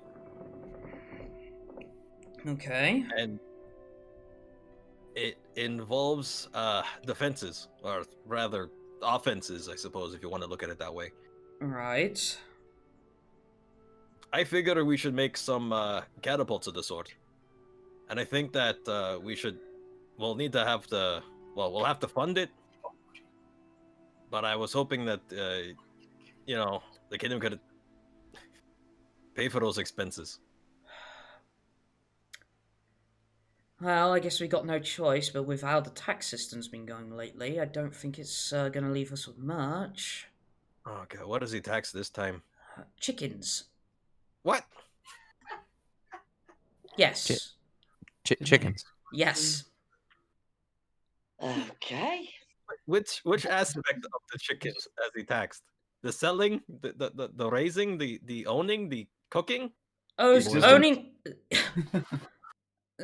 pretty much the raising and owning of chickens. Apparently he has a fondness towards them.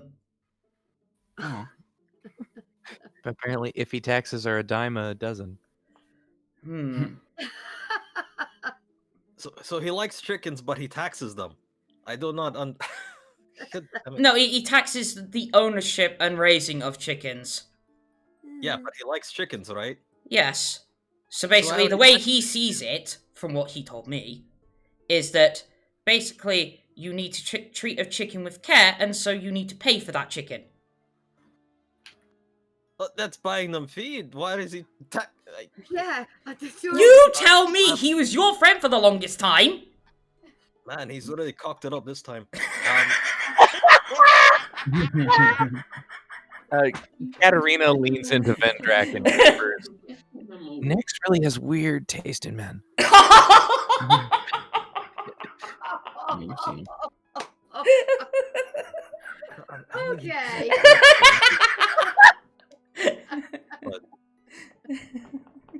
I mean, who doesn't like a man of power, right? Anyway, right. So, yeah, that's something. Storing I that guess. away for a later date. You're not there. Just so in the distance, a purple-haired elf's ears perk up. Yeah. Boing.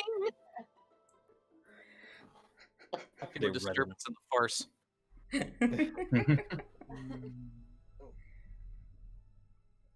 Anyway, right. Chickens are a problem for future Vendrak to solve. I'll talk to him later about it. For now, we need to worry about what's, soon to be in front of us. And Yes. perhaps around us. So I figure we probably need about, I don't know if we can manage it, but at least one per side. In mere days, that's One going to be brigade, if pushing not- it. Well, if we can get about 4 out, at least that'll be something. 8 would be great, but probably impossible. But at least if we have something, we can then spend the rest of the time trying to make ammunition, which, fortunately, very easy to make. Well, there's a chunk of building over there. Why don't you throw that? We Yeah, probably right. could. If it comes down to it, I'll just throw myself in there and I'll raise up my fist and tell them to go away. That'd probably work. Might hurt on the landing, but hey, desperate times call for desperate measures. Anyway, Well, it's not only going to be siege weaponry we're going to need armaments as well. I also requested that as well, and I believe that the best option sounds like a lot of the enemy, the ones coming are bony. Best option is, in my opinion, is just to use a nice solid hammer. So the blade weapons will be more of a secondary concern. We'll need just hard hitting, smashing weapons. Right. I'm guessing you've already placed in the order for this. Yeah, I told them to get the gang together. I'll be helping Okay. as well, making some of them.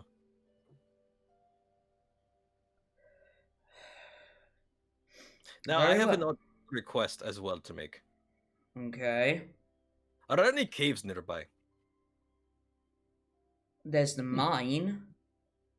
Aye, perfect. I don't really want to disturb the mine too much, but I don't think they'll mind too much if I do what I'm planning on doing. Don't worry about it though.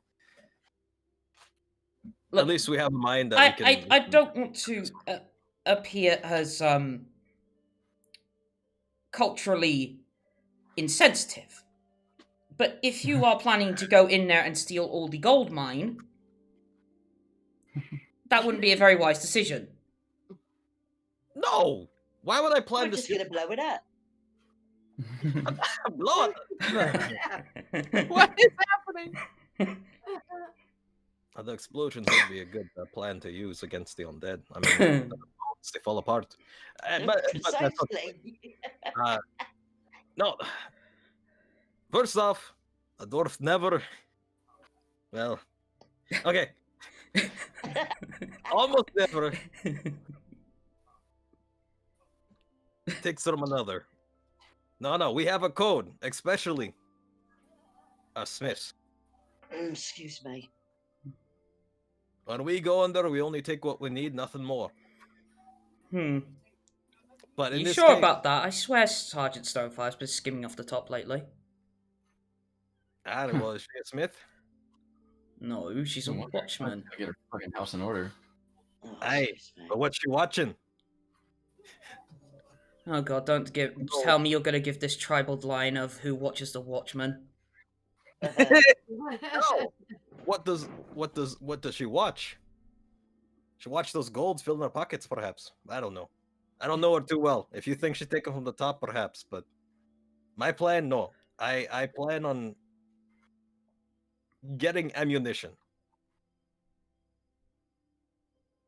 Okay. Perhaps not in the way you'd expect, but don't worry about that. You know, Vendrak, that's the easiest way to seem suspicious is you tell someone to not worry about something. True. Too come on. right.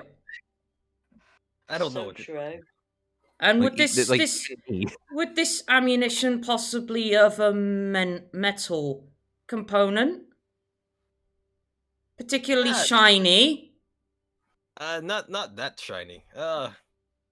More muddy if I think about it. But don't worry about it. It's in fact, it'll probably help out the smiths a little bit. What I plan to do. You got my Although I eye can't on do you, too much dwarf. at a time. Don't worry, I'll keep an eye on him myself. If you don't fall asleep. I Shut and up. what in the Stonefire will keep an eye on something. And actually, I remember you flying around, so I've got a job for you. What, me? Yep. Okay. You're basically going to be our watchtower. Oh shit. Ha. All right. I should let you know. I can only do that about 10 minutes at a time, and only a number of times a day. Well, better make them count. Noted, Commander. Salute. Good. What are you still doing here? Go on. All right, so you'll be able to foot the bill, right? Yes. Although I hope His Majesty won't notice. Even if he does, they'll probably Yeah, really. tax something. They'll probably tax owning gold. Wouldn't that be Actually, refreshing? That's the best idea. Yeah, it Now, does. Did you want me to get flying now or later on? Now. Oh, okay. Where do I go first? Up. What are you watching for? I'm assuming I'm looking for the what's it called, the army? Undead. Yeah. Yeah, those things. Yeah. Don't hit the bubble on the way up. I mean, it's day You're one. looking Like, for the undead army. I imagine it'd be like looking for places to put the defenses. I could definitely Not do bad. laps. Let me check my resources here. Okay, I'm gonna pat Vendrak on the shoulder. Just go. All right, don't sink into the mud. You don't have that much time. Cast fly on myself and whoosh straight up into the air. Okay. Just for further notice, like basically every time you take a break and whatnot from it, she basically tells you that basically you're the only hope for seeing them at long distance. Yeah. That's the reason she wants you up in the air. And I will be doing laps over the city. Okay. I guess for feasibility reasons, if I were to go all out Mm-hmm. and like if we're gonna get into the minutia here, it's a 3rd level spell, so I can do it 1, 2, 3, 4, 6, 7 times a day if I were to use spell slots above that. Okay. So for the sake of resource management. Yep, sure. But laps in the sky. Here we go. Yep. Alright, and I presume our Vendrak is going to be heading off towards the mine. Hey. Alright, since we've basically done everybody's task, we're going to take a short 5-minute break. We're going to go to interval. Right. So Sweet. if any of you watching need to go to the bathroom, grab a drink, grab a snack, whatever, we'll be doing the same, but we will be back in 5. So see you then. Yes. Yeah. I'm flying.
Okay, we're back, folks.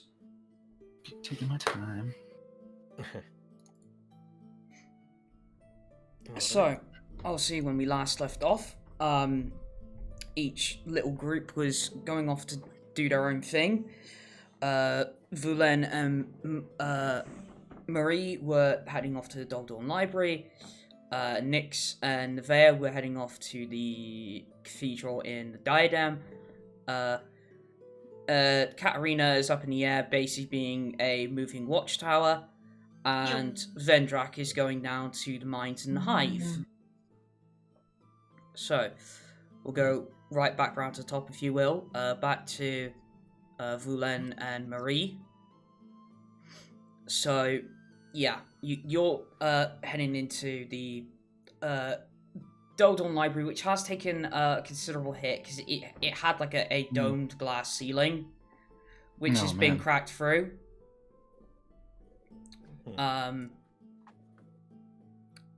But it's still functional, still going. That's good. As long as none of the knowledge has been destroyed in here, at least minimally. And I'll start on looking, I guess. Let's see. Gladius we had seen here the first time. There was somebody else. There was a very mousy girl, I believe. And I don't believe you forgot her name, actually. But you do find her. You know, tied up hair, glasses, the whole shebang. You get the type. And the library, even though it's still functional, is completely bare at the moment. Like, she's the only one there. Oh, okay. Not of books, but of people working. Gotcha. Yes, how can I help you? Good to see you. Good to see you still safe. It seems the library has taken a bit of punishment from the ringing of the dragon. You'll be glad to know it has been summarily dealt with, although we do still have some concerns over an impending undead army. To that point, would you happen to know where I might find some knowledge for destructive magics? Most of my magics tend to go in the more informational sense. Well, we don't tend to hold magical tomes of any sort here. This is a public library. Well, with one exception, but that's kept under lock and key for people's safety and the employees. Derek didn't last more than 2 months. Got too curious. That reminds me. Well, first off, I'm sorry to hear that about Derek, but that reminds me. I do. I wish we were living in times of better news these days, but I regret to inform you that the owner of that vicious tome has himself passed under the assault of the dragon. Oh, okay. Once things have died down, sorry, poor choice of words. Once things have calmed to some degree, I would be glad to discuss what your plans are with that book. I know it's been kept here under lock and key, but was that under his jurisdiction still? I mean, pretty much. Even though you couldn't read it. I'd be happy to speak with the council about managing the affairs of the Archmage, however they may go. Well, seeing so you're probably the, at least as far as I know, closest people to him, you better go take a look at it. I'd be happy to. But I keep your distance. It's ruthless. So she leads you to like a back door, right at the other end of the library, and you go down a carved out spiral staircase, which you would imagine leads to like maybe some storerooms or something like that, where maybe very old archives are kept. But no, it is one singular corridor with a door at the end, with a barred window in it. It's like a semicircle.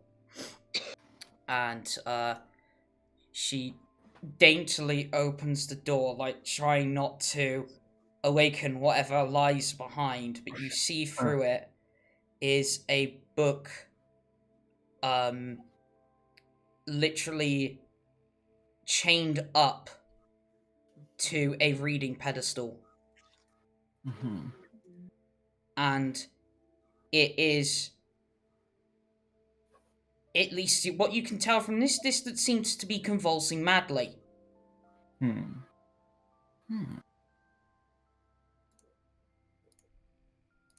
have an idea. But yeah, that's the Octavo. So how does this Octavo operate? What? Is it? It's apparently ambulatory. It seems to some degree. Does it float? Does it thrash about? Is it able to speak? It eats people. Start. Lovely. Now, that could be said poetically. Do you mean it literally eats people? Well, we only found Derek's hand. Oh no.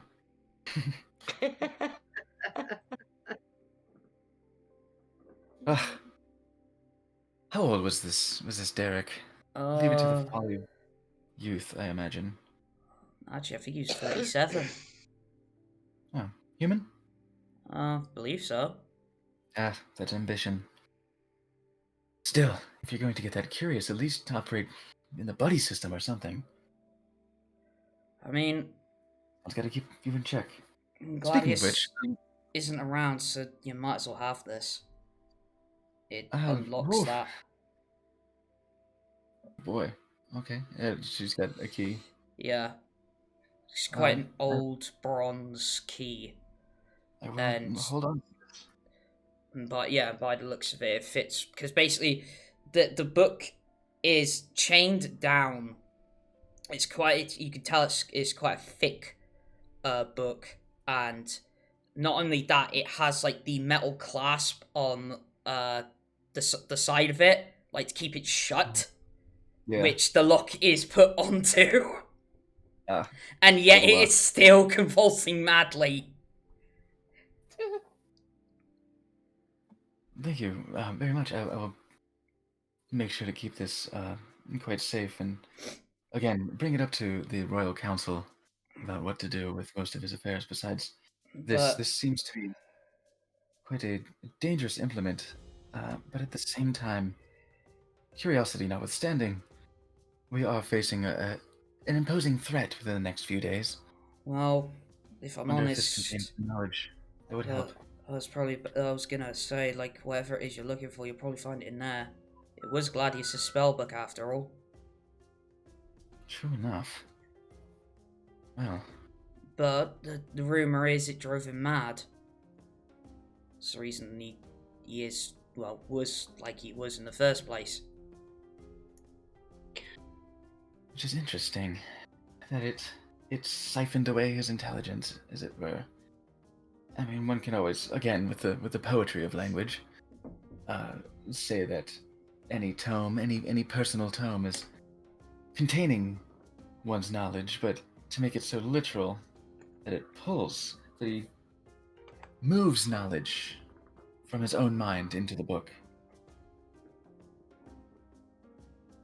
Wild. Or that he perhaps made something that was beyond his control in the first place, and he had no choice, but he could not help but have his knowledge taken from him. No idea. It's been here as long as I've been working here, that's for sure. You worked with him for quite some... Oh, I'm sorry, did I ever get your name? I myself am Vulen Ephemera, as I'm sure I have introduced. My name, Elizabeth. Elizabeth, very nice to meet you. Also, this is my associate and friend, Marie Felsain. She's got some magical knowledge of her own. like he turned back towards the book with that look of like pointed interest. I might have an idea. Speaking of a buddy system,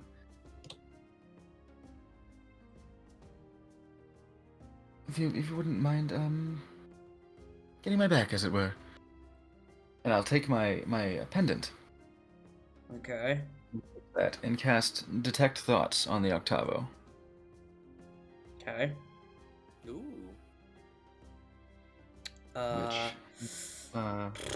Okay, how do I describe this? Wow. Okay, so you don't get a sense of thoughts, more a sense of instincts. And as best you can describe it, it wants to be read. Mm-hmm. It's like a the best way I could describe it is it's like a temptation of like finally be like not as somebody being tempted to read it, but a wanting of being read, be so tempted for somebody to finally read it after however long it's been sat there for. It's partly what you could almost believe, partly the reason why it's going mad in the first place. Okay.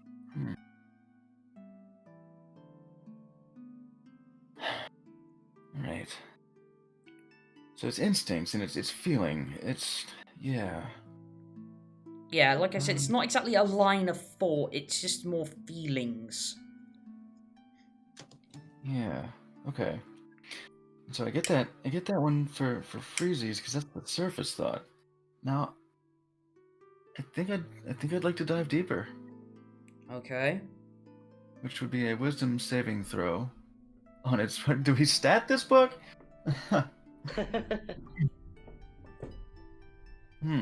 Yeah, wisdom saving throw.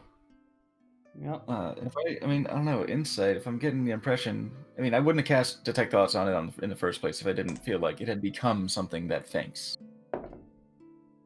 So, All right.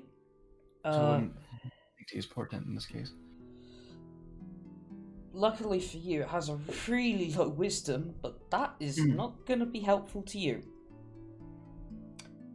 So, essentially, you are, in your head, you are hit with, quite honestly, a blizzard of arcane knowledge. Just holy shit. But it's Yeah. indistinguishable from one another. Like if it's a Yeah. damn spell, if it's a, Christ, read off the entire Dungeons and Dragons spell list. Yeah, You can't tell. Yeah. And it's like the way it is feeling now, it is yearning. It is begging to be read. Oh. Like anything that can be forced out of it, it's trying to. Too jam-packed with this knowledge. Information overload. Yeah. I'm just taking all this, just my mind. Charles.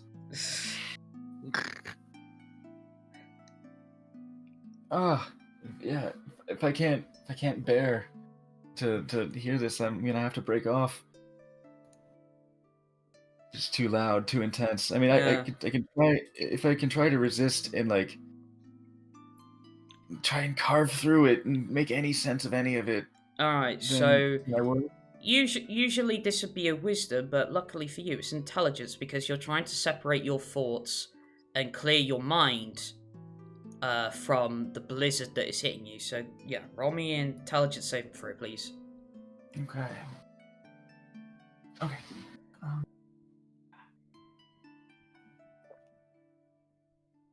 Two portent in my pocket, but those are kind of shitty. I rolled that on those. So we're gonna go with this. Here we are. Come on. Oh well. End up kind of the same anyway. But that is 21. Good enough. So you are able to, like, force of will, using all your mental power you have to try and sort of push through this blockade of just arcane wonderment. Temples. One on Marie's shoulder, just And like Elizabeth and Marie will see that actually, like, you're like normally in this situation you might close your eyes or something like that, but it's like they're being forced open and there's like this purple glow over your eyes. Awesome. And it's like you're on the brink, the absolute brink of feeling like you're about to obtain something, and it's like, but you can't push any further, and like your only answer is, fuck, do I actually really have to open this fucking thing? Got something, got a little, and I just okay. Okay. There's so much going on there. There was a lot. There was a lot of information. I almost... there was something there. There was something there to this... What we were looking for, Marie. There was something there to compulsory language. I might... Yes, I can see that. It's like this book is going mental. And you can actually see now that Elizabeth is all the other way at the end of the corridor. Oh yeah, she's like, see ya? Yep. I'm like, at least you're here to be my buddy. Okay, just for one of the members of the audience to click. To put it in simple terms, Vulen is mentally fighting a book. Knowledge is power, motherfucker. Yeah. A rather ravenous book called the Octavo that is literally chained up and locked because it's basically convulsing on a book, like a book reading stool, basically. Okay, I might be able to do something here. Well, it could be helpful if... Let's see what I have here.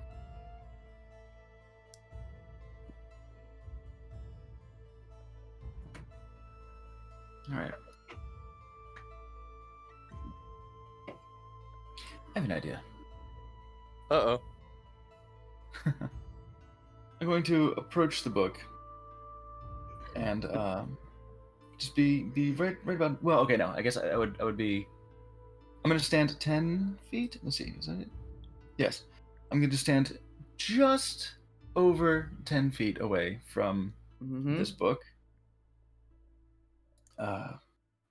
10 feet 6 inches, whatever. Yeah. And I'm going to sit down for 10 minutes and say, Marie, join me for a moment, will you? Okay. If this thing is so dangerous, this may help. Hopefully. And I will spend 11 minutes as a ritual to cast Liamon's tiny hut. Okay. Whoop, force field appears around Marie and myself and Esker, of course.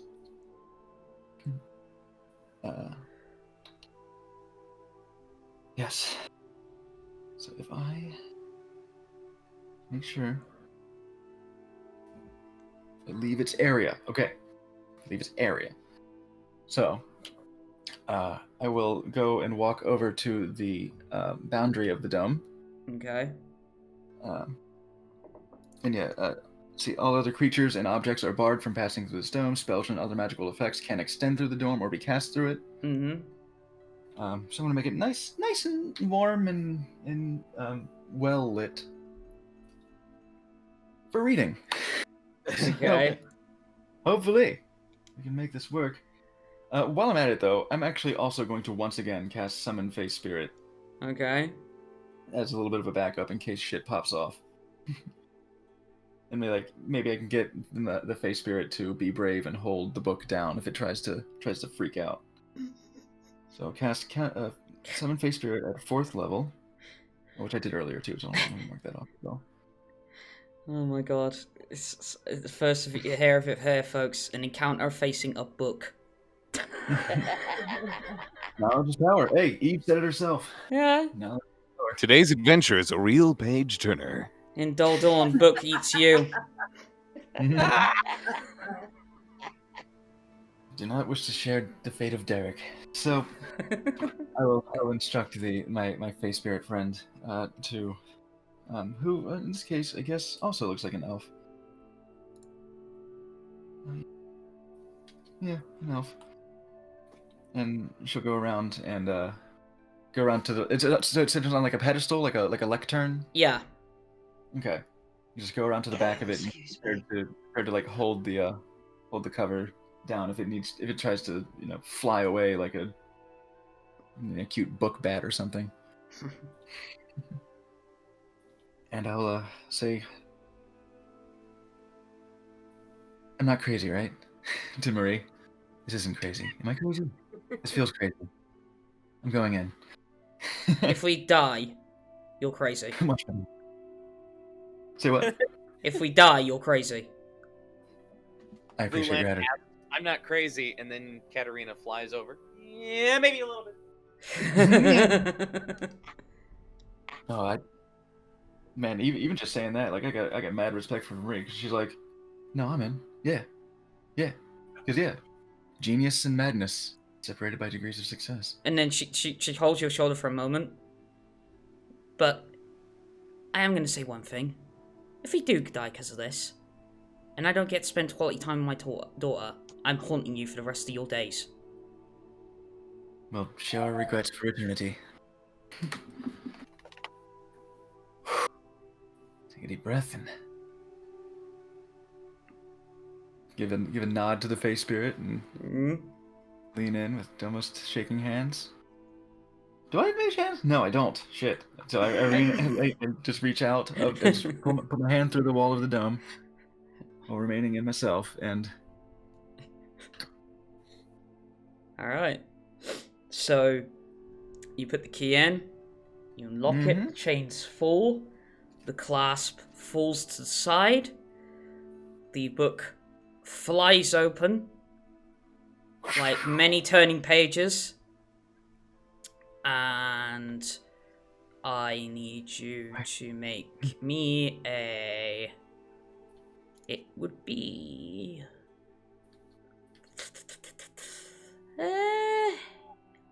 yeah, in this case it'd be a dexterity check. Dexterity saving throw. Oh. I just pull my hand back before it gets nommed. I like this for a saving throw.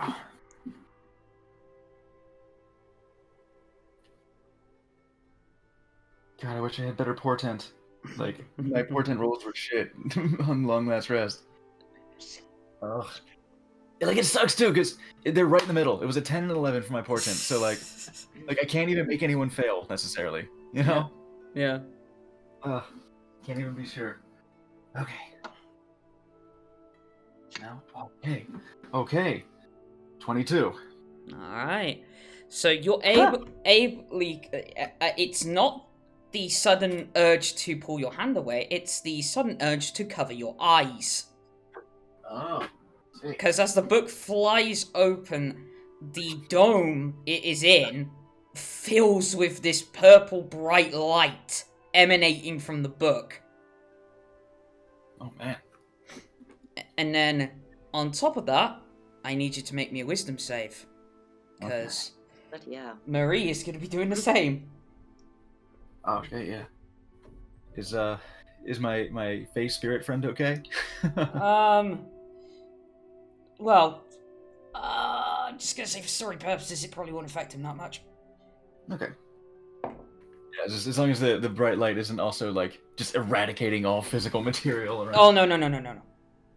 Oh, shit. Bye. See you in the Feywild. This one I might actually... Okay.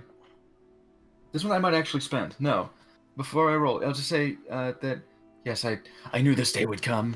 And yeah, I think I'm gonna take the 11. Alright.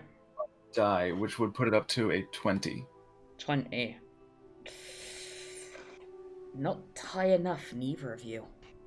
Oh man. Wow.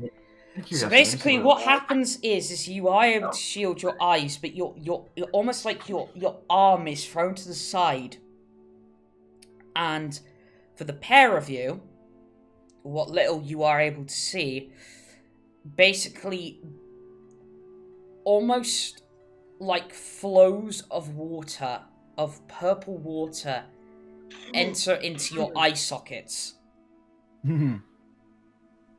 And it's This way lies. Madness lies. and basically what you think's happening to you is the knowledge is being literally forced into your head. Oh man. And after about 6 seconds of this, the book closes and is still. Just gently goes to sleep. Yep. Rockabye, Octavo.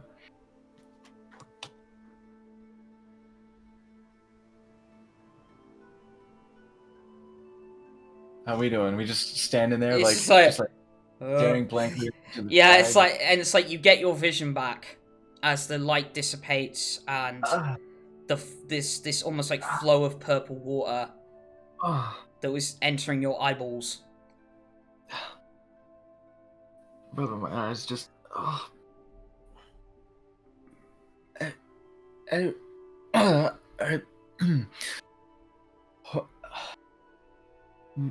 Marie, are you alright? Am I alright? Oh, God. God damn.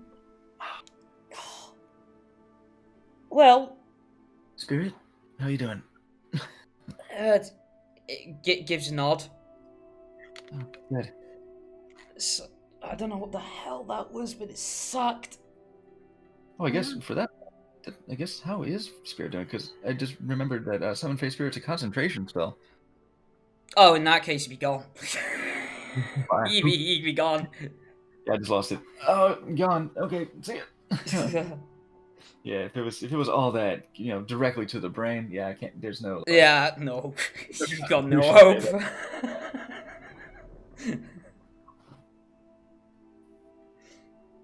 Yeah, no concentration check would help you in the world. Well, at least you stopped it from getting away.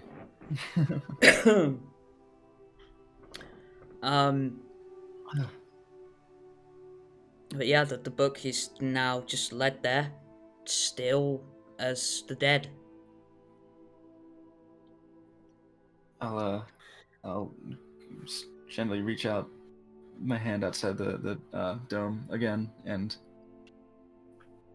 gently kind of run a finger across the cover. Mm-hmm. Probably no dust. It probably shook off all its dust, writhing and rocking and rolling. No. Yeah. So I'll open up the first, just gingerly, with the thumb, just turn the cover of the book open. Blank. See if there's any. Yeah, that's what I was thinking. See if there's any writing left. Yeah. And you keep going and going. It's every single page blank. I think we may have shared the burden. I guess. I'll do a little introspection. But do you Did have? you say it had forced knowledge into Vulen's head? Basically, yeah. Marie just supped of the of the apple tree. It's basically if there was anything on those pages, it is literally just leaped off the pages and gone straight into her head. Oh man! Wow. Hey. So now there are internal secrets to explore. And Hey, well, that's do you even have any idea what the hell just happened? I guess Like- I'll just describe what it felt like to her and say, well, it feels like looking through the book. In fact, I'm just gonna pick up the book now. Now that Yeah. I'm holding it, I can pull it through the dome and say, and I'll show her and say, it's empty. It's empty now. Oh, wonderful. I think we've taken it all. And do you have any idea what we've just taken in? Oh, gosh, no. Great. So we're back to square one. Not yet, anyway. It's ours. It is ours now. Yeah, but I mean, fair enough, it's ours, but if we have no idea what the bloody hell it is... If that feeling is any indication, yes. I think...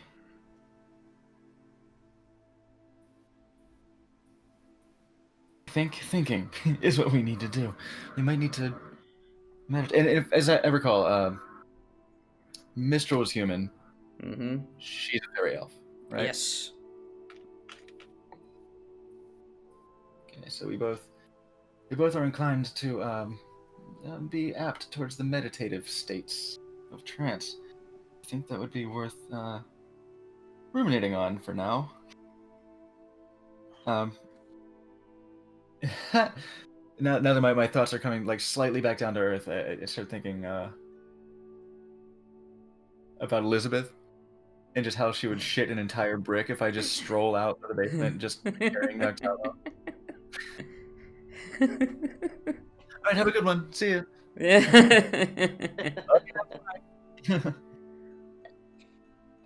Yeah. I'll tell you what. How about this takes some attunement, but I would say we could try and trade this. I do wonder if maybe if we think on what we just gained, I guess is putting it mildly. Everything that I mean, how do you feel? How do we feel? Like, is our heads just throbbing, or did it just kind of like cut back to okay, and we're cool? Yeah, pretty much. It's you just the latter? the latter. Wow. It's just Yeah, so like it was almost as well in some cases as simple as moving one file to another folder. Word. All right. Yeah. So our heads aren't like thrumming with magic. It's just No.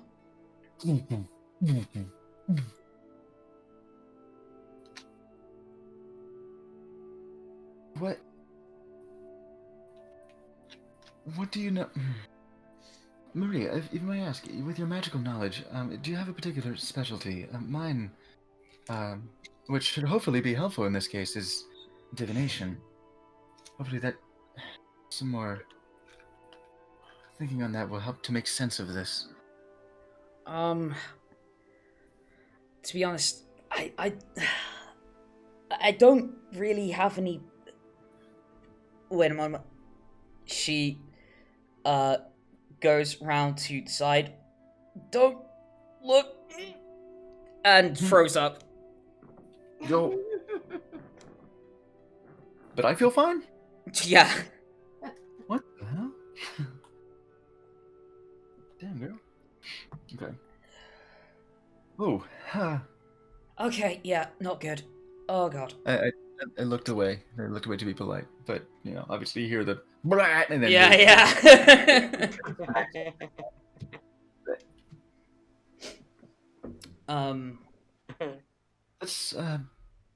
Let's go somewhere and have a little lie down, shall we? Yeah. Oh god. Okay, play it cool. Hold on, I'm going to freak out Elizabeth. Oh, what?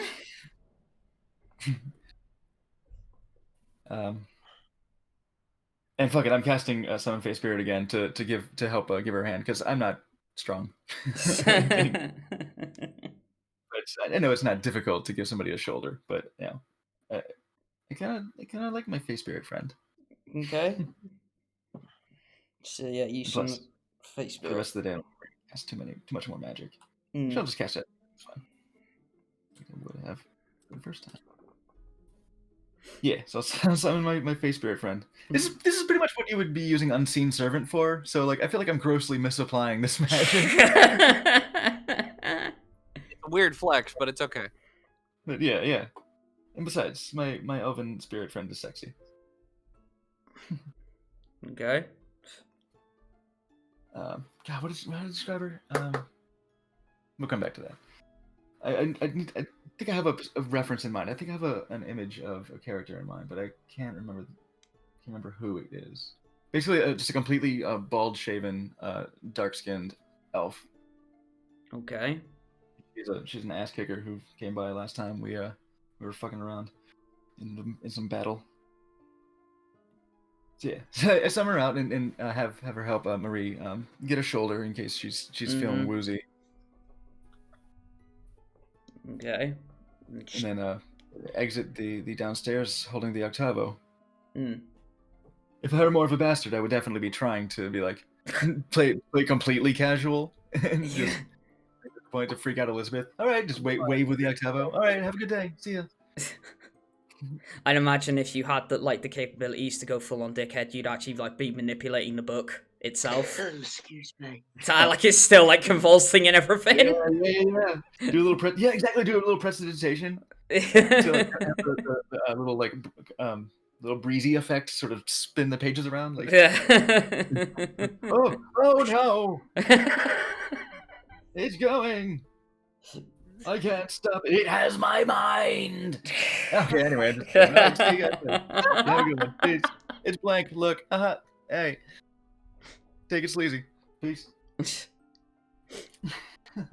But so yeah, you go back up the spiral staircase, and Elizabeth is hiding behind one of the desks. So I got the book under one arm. I've got Marie's hand. Yeah. Kind of uselessly. Yeah, my homie face spirit has got her. If she may faint, hopefully not. But we'll try to expedite the trip back home so we can lie her down somewhere that's not ass in the middle of the library. Get you some tea or something to help settle your nerves. Hopefully your stomach. Yeah. Oh, Elizabeth. Here it is. Don't bring nothing anywhere bloody well near me! Probably fine now. That was intense though. Still. No. Yes, good luck with the rest of... Are you the only one working today? Yes. Oh. Stay safe. You too. Well, if you don't mind, we will be taking this with us. Yeah, you take it. Go right ahead. Honestly, it's probably a little more than a keepsake now, but we'll be sure to keep it somewhere safe. in real quick motion, I just hold it out with one hand real quickly with the spine open, with the book open, holding it by the spine. We're like, it's empty right now, by the way. No! Shoot! All right, take it sleazy. Take it easy. That was a little too. I'm feeling fine, really. I'm feeling okay. Yeah. All right. She seems, my friend here seems to be a little worse for wear for the situation. So we'll go take care of this. Thank you very much for all of your assistance. Yeah. Go put the accent on. Yeah, sure. Seeing that makes me think of his head being all over the wall. Oh. Saying that, considering what has happened before and what we thought would happen regarding the Octavo, is it because there were two of them? Don't know. It's kind of my hypothesis so far. So we can work with that.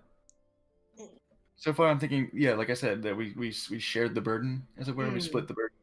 Yeah. So that's kind of my inference where we stand. But yeah, we'll get to the bottom of this. All right. With that, then we will travel back over to Nyx and Nevaeh, who are currently making their way to the cathedral in the Diadem. Dude, I'm so excited. I'm just wondering, is the cathedral is the best source of knowledge for celestials, is it, rather than the library? That's what Eve told you. Okay. Right. Okay, Nevaeh, what do you think? Right. Okay. So we're gonna go to the cathedral. Yeah. We're there, essentially, right? So where would you think would be the best place to find the information in the cathedral? Because I mean, are we thinking we talk to somebody, or we're gonna look for like written information? Up to you. Well, I'm asking Nevaeh. That's what. Oh, all right. I see. Yeah. I don't know. I think we might be better off talking to somebody and seeing where that gets us first. Yeah, I think you might be right, because I wouldn't be 100% sure where we might start to find like, I mean, if we're looking for written stuff, then it would be the library rather than the cathedral. that's what I mean. But if Eve says that the information's at the cathedral, so Yeah. like I said, it's either somebody to talk to, or if it actually is written down, we wouldn't know where to start looking for a No. book, really, No. because it's not like No. a library where it's going to be straightforward to find. This is a cathedral. Yeah. Okay, let's see who we can find. Somebody's got to be around. Okay. So obviously you rock up to the cathedral, and it is this grandiose sort of cathedral. That's probably about in length, because it's more like a rectangle. In length, it's probably about 60 feet. Probably a bit more than that. Probably about more like 100 feet from. Yeah, cathedral. It's going to be Okay. And then the main, what would be, I suppose you could call, chapel of it is like this like triangular roofed with many different spires going up along the side of it, with a bell tower on the opposite end of it. Okay. fine. And you walk inside, and it is quite honestly beautifully decorated. Many shades of gold, actually. Probably hinting more towards the either the light domain or possibly life. But many either tapestries, works of art, and sculptures of a depiction or possibly an aspect of Mithras. Mithras. Ringing a bell. Can't think. Well, I've got like, who is Mithras? Okay. I know I should know who that is. This one. What notes?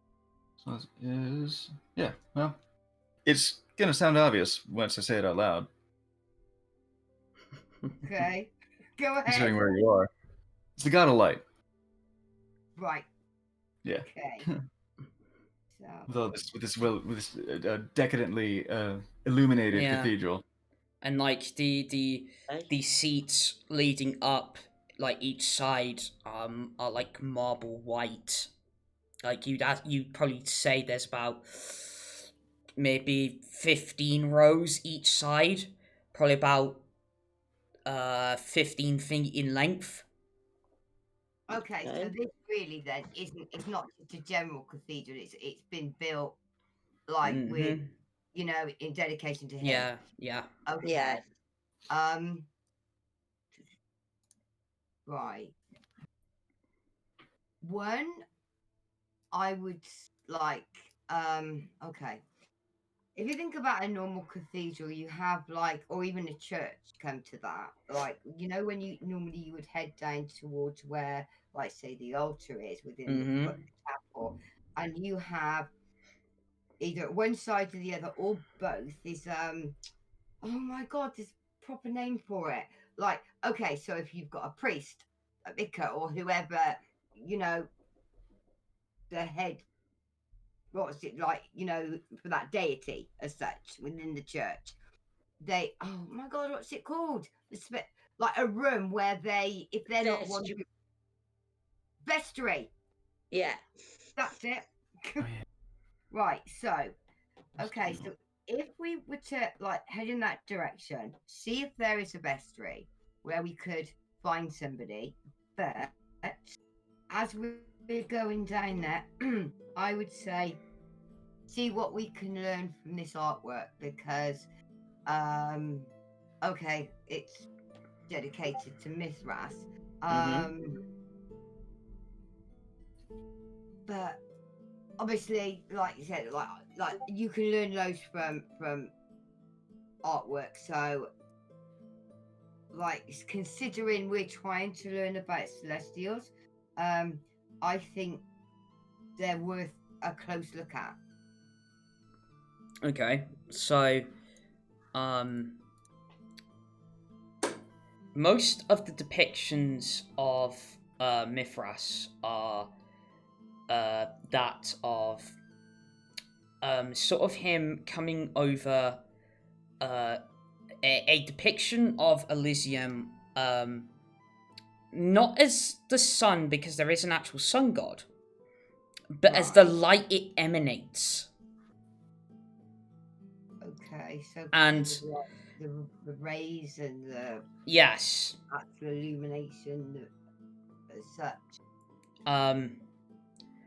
And yeah, it comes across as like I said, rays, and in most depictions there are even some depictions of him like chasing away, well, not sort of chasing away, but pushing away sort of evildoers, like with the light he emanates.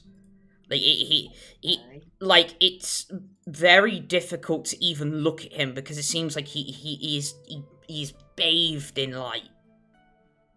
He is quite literally the light itself. That's why many depictions of him aren't one in the same. They are or aren't, did you say? Basically none are alike. Okay, so that, alright, they're all different. They have the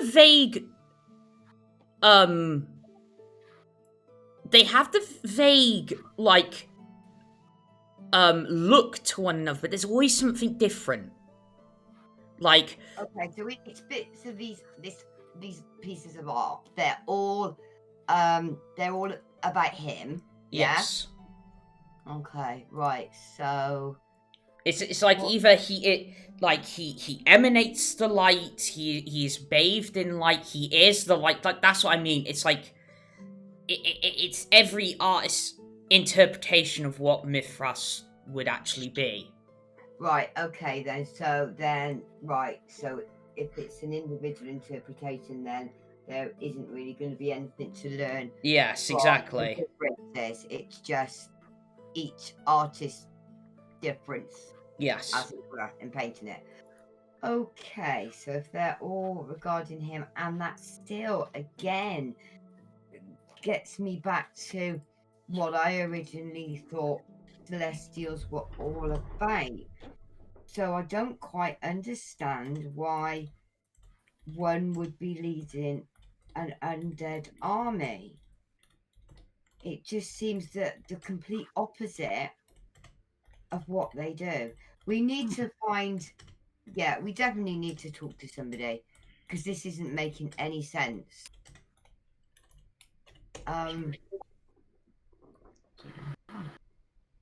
Okay, should we just carry on and head down to the end and see if we can find a vestry? Yeah, I think so. Okay, so I mean, if We've got to see if there's somebody around somewhere at least. But I think that would be Well, you'd have thought a so. viable option. Yeah. Okay, Is so, there so you as you walk further down the actual chapel part of this cathedral, you see what looks to be a priest working behind the altar, like probably what looks like sweeping some leftover debris from what has possibly already been repaired. And Right, he notices you, and his robes are a mixture of white, yellow, and beige.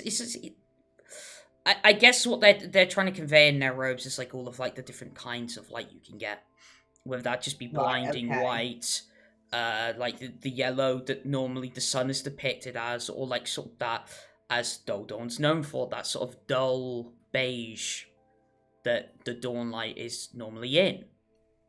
Right, okay. And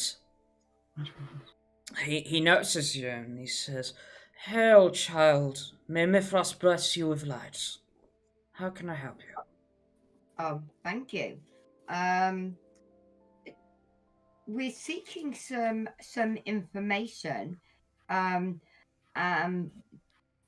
you have knowledge of oh, it's not this open it. What can you tell us about the Celestials? Well, my child, there are many types of celestials out there. What particular ones are you seeking knowledge of? Oh, God. Because we don't know. Okay, let me put it this way. My understanding of the Celestials as a whole are they are generally this sounds a bit naff, doesn't it? Your good side.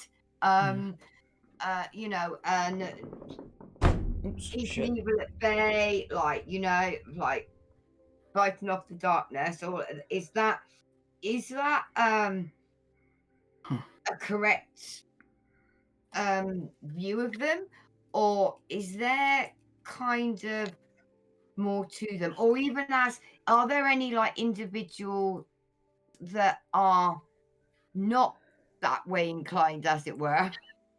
There are many who serve different purposes. I pray that most have a good heart and are servants under the gods and goddesses that watch among us. But there are some with questionable actions. Okay. But they are holy beings, and I do not wish to question them. Okay. Not gonna. Okay. Have there not to question them, as you say, but as far as history goes, have there ever been has it been written that there has ever been any particular one or ones that have say not behaved in that way? Well, there is one story I know of where one angel named Seraphine created what the Celestials would call abominations. Okay. Seraphine, sorry, how are you spelling that? Gonna be honest, I actually don't know. I just pulled the name. S-E-R Seraphine. Probably P-H-I-E. Okay, I'll just write it as I think. Okay, so right, so an angel called Seraphine that was what did you say about abominations? Celestials consider what she created abominations. Hang on, what just created abominations? Seraphine created them. Oh, right.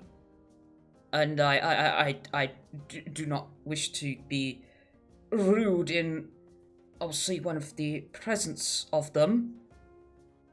No, no, oh no, of course, I understand that. It just purely from a historical point of view. Is it pretty easy to they tell cannot with Nevaeh? look Sorry. unfavorably. But just informing us of, things that have already happened as such. So I don't know the way of trying to put this to tell me. So, I can't reveal too much, at least at this very point in time, to answer your question, Slappy. Okay. Yeah, Just curious if there, if it is typically like Nevaeh doesn't walk around with eyes aflame and wings burst out all the time. So okay, yeah, just interesting that that was brought up.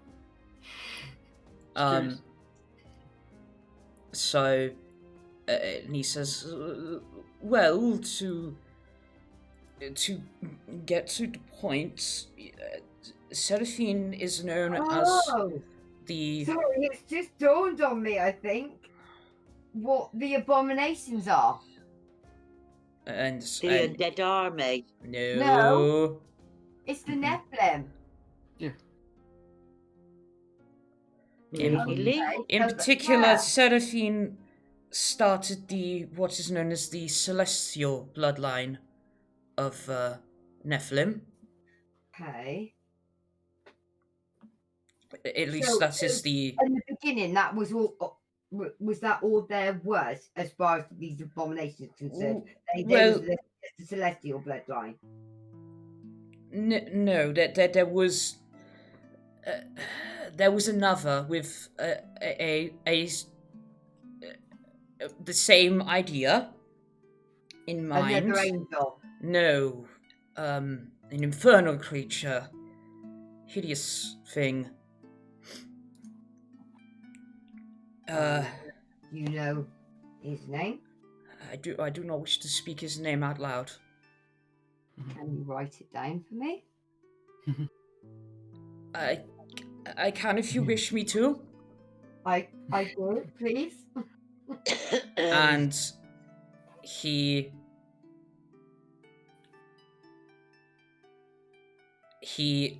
writes out B-A-Z-U-Z-U. B-A-Z-U-Z. Why am I saying Z? I'm just going to B-A-Z-U-Z-U. Yeah. Right. Okay. Nice. So I'm then guessing from him the infernal bloodline. Yes. Of Nephilim came about. Okay. See, now, obviously I show the piece of paper to Nevaeh. This doesn't really get us anywhere, though, does it? No. Initially, when he said about is there any written information? Well, not of the infernal kind, if that's what you're inferring. Okay. We But do that's have... not what we need to know. We need to know it was specifically said celestial, wasn't it? Yeah. There's child. I feel there is a part of this tale you are not telling me. I feel I am only getting one side of the coin. What is it particularly about celestials is troubling? Okay. Hypothetically, then, let's say you had heard some information that there were undead creatures as such, and they were but obviously they're mindless, so they need direction from an intelligent being. And then what if you heard that this intelligent being is of the celestial nature? Would that how would you make sense of that? Well, quite honestly, I wouldn't. It wouldn't make sense for a celestial being as I know them to be controlling an undead army. Okay, you just said army. I didn't say army. What do you know about an army? Oh, that's what I inferred.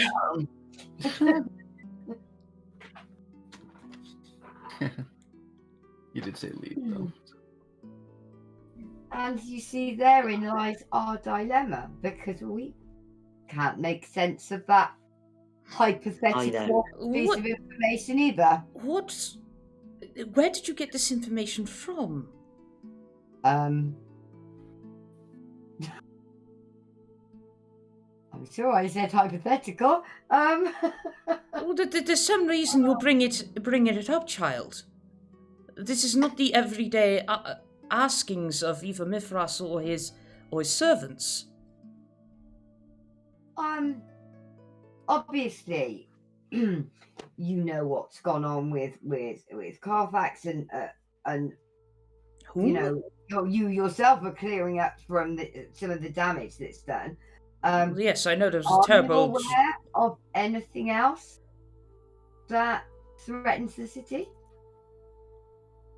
No, should I be? Okay, I'm going to kind of look at Nevaeh now. Kind of questionably, because as in, what do we do? I don't want to panic him. No, But on the other definitely hand, not. maybe but that said, maybe everybody should kind of. You don't want to cause public panic, but on the other hand, if people are prepared for what's coming, Well, yeah, there is that. Forewarned is forearmed. Yeah, do we tell him? Do you think? I'm kind of this. I'm not. I can't speak this out loud because you stood there. So Yeah. I'm kind of looking at you, and my eyes are kind of like, what do we do? I don't know. See, Trifka, we want the information. We don't want to tell him where we got our information from. Well, we don't necessarily. I don't think we necessarily have to. That's okay. Right. Okay. I think I'll tell him. Because we don't know too much ourselves, do we? Really? No, we don't. In that respect. Right. Okay. Okay. So yeah. So I'm going to turn back to the priest. Right. We are aware that there is a sizable undead army heading towards the city. Oh my. So we're better that you can be prepared for it. However, we have also been informed. Yeah, that obviously there is an intelligent being that is directing this army, and we've been told it's someone of celestial nature. Well, not nature, they are celestial being, but yeah. So we kind of that kind of contradicts everything that we know about them, and hence why we are trying to find out how that's even possible.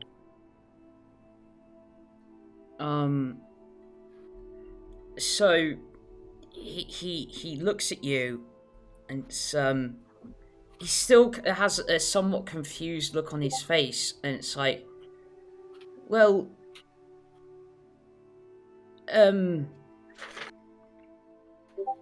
if I'm honest, I'm not sure how to answer that. I've never known of any celestial being controlling an undead army before. Was there anything else whatsoever that was said to you about this supposed celestial being? No.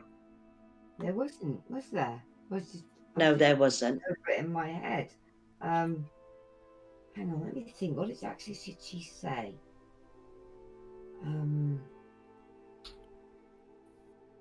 She said, because see, she didn't actually confirm what I thought. No. It was just the opposite of the infernal, wasn't it? So I had said celestial to her, and then she said, "If you you tell me." There is no other. There's no other. I'm gonna throw you a bone. Okay. What is she exactly said? Isn't that what she exactly said? I thought she said. Yeah. That think of the opposite to what the infernal. I'm trying to think of it literally Okay. verbatim, and I can't. The opposite of the king. Do you still have your Elizium notes? Oh, that's right. Yeah, because it was the opposite. Yes, I do. The opposite of the king, who obviously is infernal Nephilim. So. Okay. All right. Make me an intelligence check, so this isn't me shoveling this into you. Okay. Sorry, 1 second. I'm just pulling this out from underneath my laptop. Right, intelligence check. My dice. Oops. Oh, shut up! Have I got a 1? That can't be a 1. Hang on, I haven't got my glasses on. No, it's a 7. Sorry. Okay, at least that. It's upside down. What's your modifier? It is +0. Oh. Great. Alright. That's not helping me much, is it? Alright, all I'll say is, think about it a different way.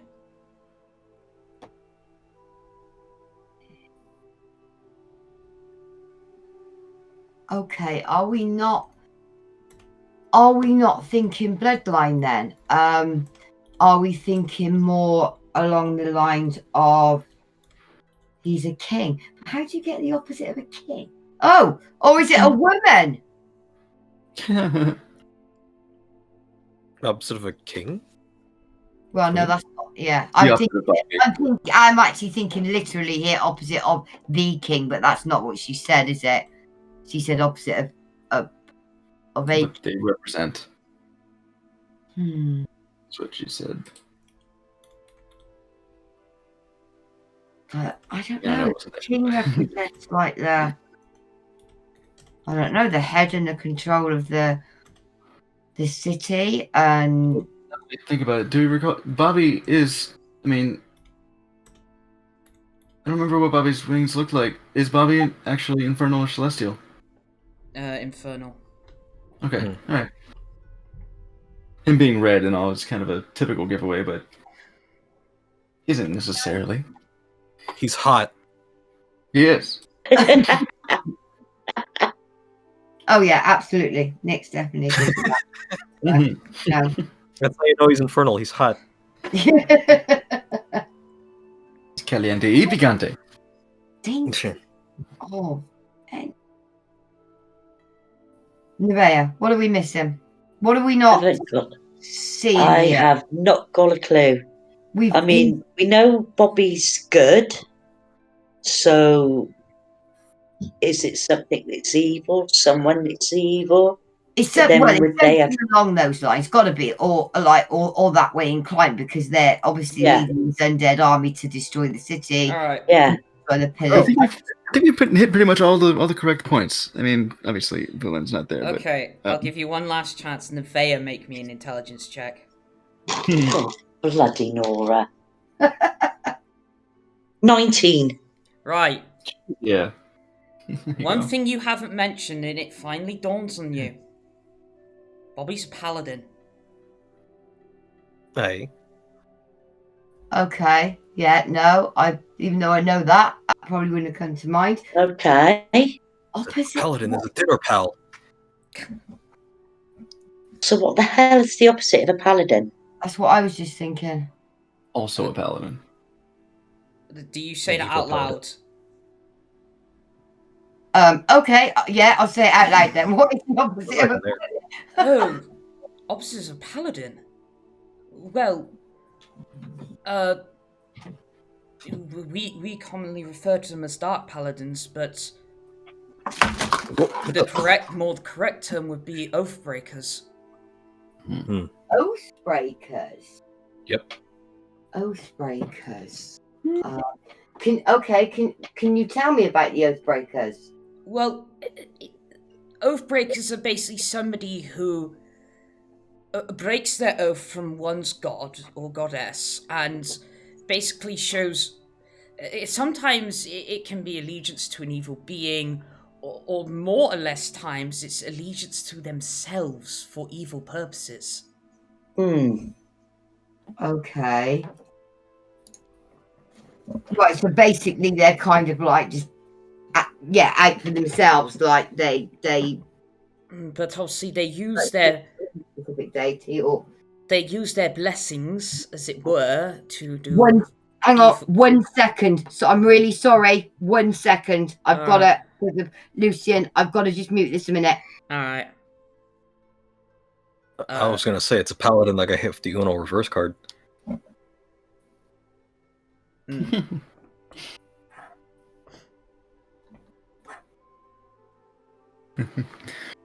you can only play that paladin if you don't have any other cards to play. Yeah, only if you have no other gods you're worshipping. Yep. Sorry, I'm back. Alright. Sorry, the Oathbreakers, all right. Else. So are these like? I'm guessing this is just like a few, just It's not really as it could be, but more what it is more of a type of paladin, the worst type. Okay. Arguable. Okay, so I'm guessing this could be one of any number of people. Are there any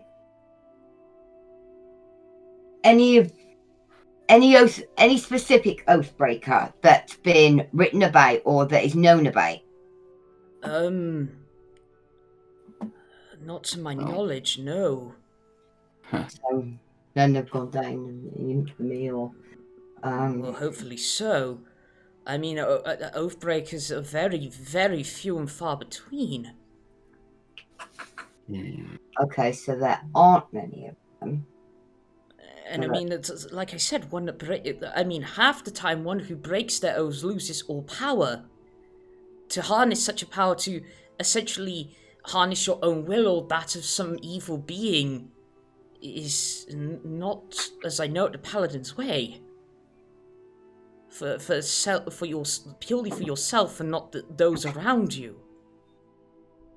Okay, that in itself is a little bit. It's kind of worrying, but it's also because if you say they're normally powerless once they break their oath, well, this one clearly isn't. Then in my belief that would be a very powerful person, whoever that may be. I would tread cautiously. Yeah, I was about to say, which is very concerning. Okay. Reasons. So, okay. The last thing, really. I mean, it's because this would obviously if one of them, like these oath breakers, like would be because it is such a rare thing to happen, and it's what's the word I'm looking for? It's kind of you would think like if whoever there have been of these in the past, there would be something written or known about of them, each one specifically, because it's just it's such a big deal. But normally if it is recorded, it's not usually by our hand. It is normally, if you will, recorded in the amount they've slain. Okay, but so are we? Oh God, so what would we be looking for? Like battle history? Maybe. I do not know what to tell you, child. Okay, Nevaeh, where would we find that? I don't know. Library. Yeah, we'd be looking at like historical battles. Yeah. But this would be a lot of information and books to go through, because we would be looking really within those whatever books have written about whatever battles have gone in the past for specific bits of information that say this was by so and so's hand, who killed however many people, like huge amount of people, and what I'm trying to say is it's going to be just an extra bit of information along with a historical battle within a book, and we don't really, bar that historical battles, we don't that's the only thing we've got to start on, which is a huge undertaking. That's a huge pool of information, isn't it? Yeah, definitely. But that's the only thing we've got to go on, I think, at the moment, because this is clearly a very powerful individual. On about the historical battle records, would they possibly be in King Bobby's castle? Oh, actually, you know what? That's not a bad point. Actually, we were thinking on the lines of the library, but because it's historical battles, that because the castle's got to have a huge library, surely. Haven't seen one, but we could go to the castle and I haven't seen it. It's just it's just a thought, because maybe Bobby or Commander Talius might be able to point us in the right direction. Yeah, because I think, but I was going to say Bobby, but to be fair, obviously he's king now, but he wasn't kind of into any of the No, he wasn't. Royal thing, was he really? And obviously, I'm guessing yes, he would have as younger grown up and yes, there's a library, but I don't know that he would necessarily know exactly to say you need to look in this or whatever. Commander Alias, on the other hand, I think might be more knowledgeable about. She might not necessarily know the specific information we need, but I think she's more likely to point us in the right direction. Definitely. Yes. Okay. Yeah. I think that's a good idea. I think we head to the castle. Yeah. Okie dokie then. So we'll do that, and we'll see if we can have a catch up with Commander Talius. Yeah. Okay, so on that note, we're gonna leave it with you two there. Okay. And we're gonna head over to a combination of Katterina and Vendrak. So we'll start off with Vendrak. So you head down to the mines. and surprisingly find that there are still people working there. Excuse me. Still mining out various ores of many types. So you might have a helping hand. Yeah, well, they're gonna like what I'm going to do.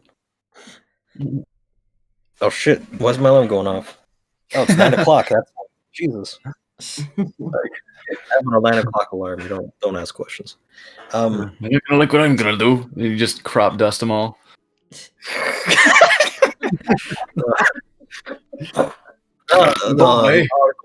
are going to like what I'm to do. Well, I guess I'm going to walk in there kind of casually and just kind of be like, "Hey, how you doing?" You know, working hard or hardly. You know, I'm going to get to probably near the end of the cave, near the end of the mines, like wherever they had the end up stop. So you get to about 5 feet away from the entrance. And somebody with a pickaxe, who looks to be one of the workers, like sort of holds it out for us. He's just like, "Hey, what are you doing?" I've come here to assist topside. Well, if Topside want to do it, they could come down here and do it themselves. That's what I'm here. Just you. What do you mean? Just you. You don't need too much more than me for the time being. Anyway, I won't be doing too much. I'll just be doing a little bit for now. I have to get back topside after anyway. Are Once you we're done with delivering the goods too? The blacksmiths, really. Well, kind of. You'll see once I do it. Are they paying?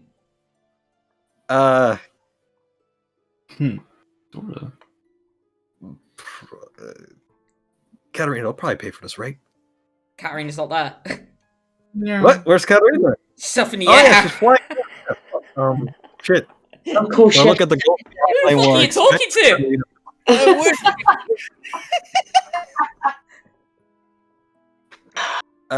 You got some wee little imp running around here or something. Just my cousin, and I cast duplicity out of eyesight for him, but I have it like walk over. Cousin, Yeah, don't worry, there's two of us. Don't worry about it. Cousin, he looks like says you. You mean twins? Yeah, well, you know, sometimes, your cousin can look like the spitting image of yourself. You know, it's happened. What kind are you? Stoneblood. Oh, doesn't bloody well surprise me, Stonebloods. That's racist. I'm a dwarf, it can't be racist. Who are you talking? I'm a dwarf. That's always racist. One or the other. It's got to be one side. I mean, dwarves get grudge bearer for a reason. Essentially, just anger fueled. What was it? Favorite enemy. That's it. Anger fueled favorite enemy. Yeah. Or you just hate one particular race so much. Anyway. Now, like I said, it'll be a bit of an in and out job. It'll be very quick. Favorite enemy is assholes. I mean, their word for saying that something is shoddily made is to call it orccraft. Dang. This is. Oh, you know what? Favorite enemy's asshole. It is also my favorite terrain. Okay. TMI to a certain degree.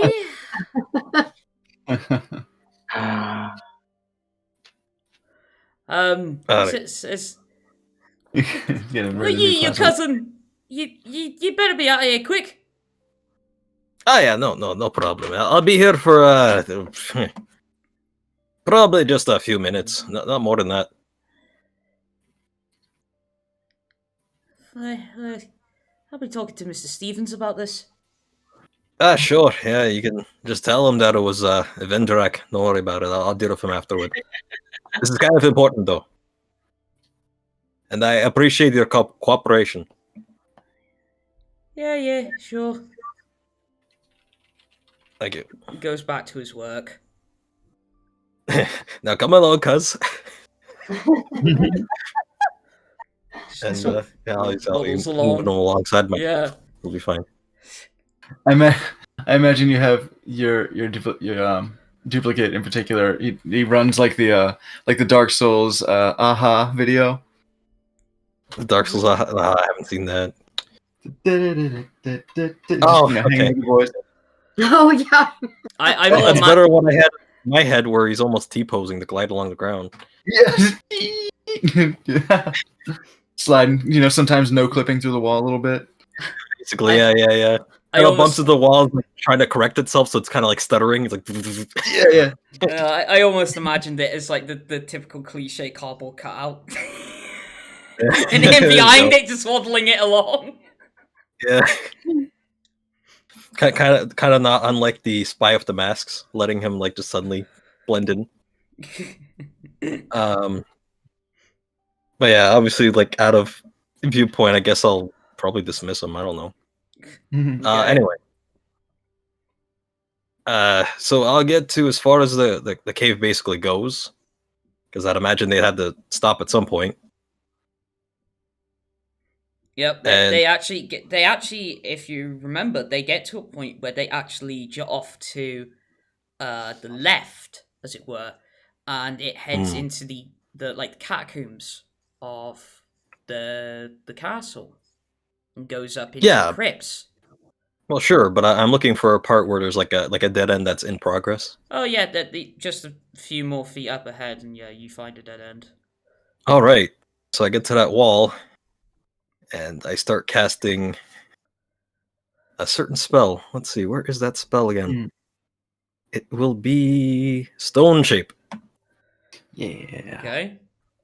And I start taking those shapes. I start making 5 foot cubic feet stone balls, basically, Awesome. out of the earth. And as I do that, I start like rolling them out of the fucking cave. Heads up. I can do up to 5 if I use all my 4th and 5th level spell slots. So they just see you, the people that the dwarves that were at the entrance just see you rolling these 5 foot by 5 foot boulders. You're rolling. They hate it.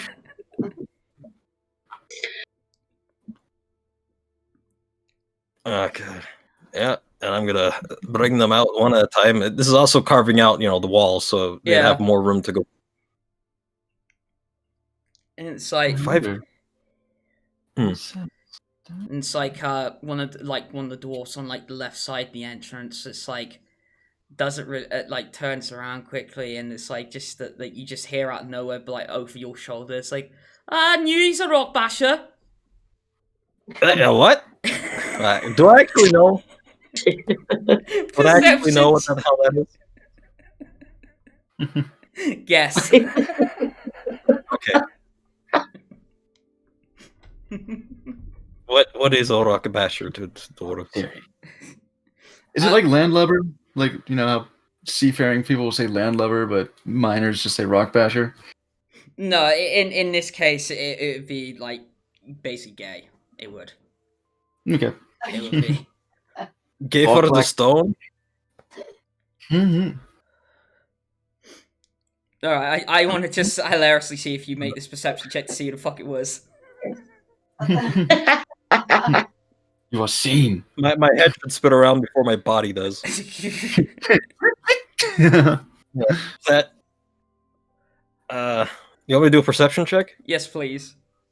All right, I get to roll with advantage because my shield basically has an eyeball on it. It's on my back. Yep. Perception. Narc. It's like I actually get to Just start roll it. vibrating. You talking shit? I wish it was sentient. I wish it spoke to me because that'd be great. Be like, heads up. Whoa, well that was a great roll. I rolled a 1. Let's try the second roll. Come on. Oh, that is a 16. Plus 3, so that is a 19. All right. Physical So strength you sounds are able to turn around quick enough to see a particularly like almost very ragged brown head dwarf. It's like you just catch the edge of them turning their head back towards their work, and then obviously the emanating of their voice coming from that direction. And Oh. Mm-hmm. and from a distance, it looks if you would hazard a guess of what clan it would be, ironically for you, it'd be a Stonefire. Damn storm! I'm gonna have to take Grudge Bearers soon enough. What have I got? Well, I got my book. I still have that giant weapon listed. I don't know what the fuck happened to it. I can't remember, to be honest either. That was from one of the giants. I know that. Oh yeah. Man. I don't know where the hell it went. I don't even know. It seems so long ago already. Alright, this might require a strength check. I've had that too. I'm gonna take my shield, right? My arm with my shield on it. Yeah. And rather than like punch anything, I'm going to like jet the shield into the wall right over his head, basically. I'm gonna like try to force it in there. Yeah. A demonstration of strength. Okay. Athletics, please. Yes, I will roll athletics. Which is amazing. Let's hope it works out for me. Don't jinx it. Oh, this is actually wait, is this 19 or 16? This gotta be a 19, right? Yeah, no, because the 1. I'm an idiot. Yeah, it's a 19. Okay. So plus 7, so 26. Oh, Nice. there you go. So yeah, you like that shield goes maybe about 2 feet into the wall. Jesus, Clang. I'm surprised it doesn't go through it. Okay, maybe about a foot then. That's Dulldawn's ass. It goes in enough to start cracking. I'd imagine that like the rocks would feel a little unsettled. And it's like you don't even, it's like you see the top of his head as he slowly turns his head up. And it's just like, you don't see his mouth, you just hear, oh crap.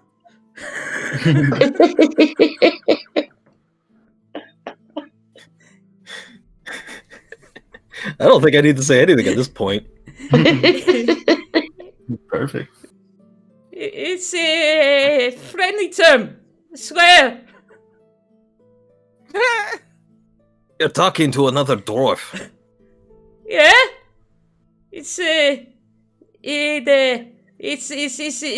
funny term, you know, to your friends. Alright. Next time I hear something out of you, I'll aim that shield a bit lower. Watch your head. And I'm gonna leave. I'm gonna take those. I'm gonna keep doing my shit and bring the stones.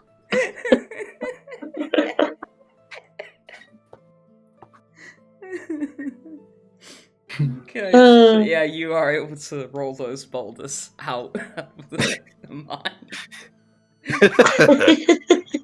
with no interruption whatsoever. No further interruption, at least.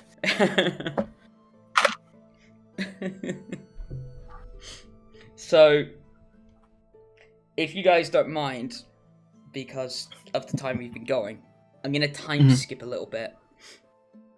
Sure. I'd be doing the same thing, except Yeah. that also I'd be helping in my off time, because obviously Yeah, I don't want to just know. rest 8 hours. 5 rocks, Excuse 8 me. hours rest. Yeah, no, I know. I'm keeping that in mind that you're helping out with the blacksmiths as well. Katterina's doing her zooming thing around the whole city. Vulen and Nat are trying to gather their thoughts, trying to figure out what the hell went into their head. Nyx and Nevaeh are trying to figure out if there's any mention of Oathbreakers in particular in like battle history. So to give you quick fire answers, Vulen and Marie, you at least at this point in time, you can't make head nor tail of it because you have even no clue as to what kind of spell nor skill went into your head. Mm-hmm. Nyx and Nevaeh, you find tales of supposed oath breakers, but none mentioned by name, only sort of the deeds they have done. Okay. Exception for one, Mm-hmm. Right. quite literally named the Queen of Death. Wow. Oh. I said woman, didn't I? Opposite of the king. Death. So that's basically as far as you get. No, okay, so no actual specific name. Okay, Vendrak, with the resources you gather and helping out the blacksmiths, you are able to arm 150 men with blunt weapons. Oh, yeah. Hell yeah. You are By the able way, to... funny thing I could have done, I just thought about it, is that you can make weapons out of stone shape. Well, unfortunately, you thought about that too late. No, I made like cannonball kind of stuff instead. So Okay, yeah, so the ammunition. Yeah. Got ya. Yeah. And Yeah. you are able to make 6 trebuchets. Nice. that Trebuchets, should you mean help the a big lot. spoons? Yeah. Yes. Battle And- ladles.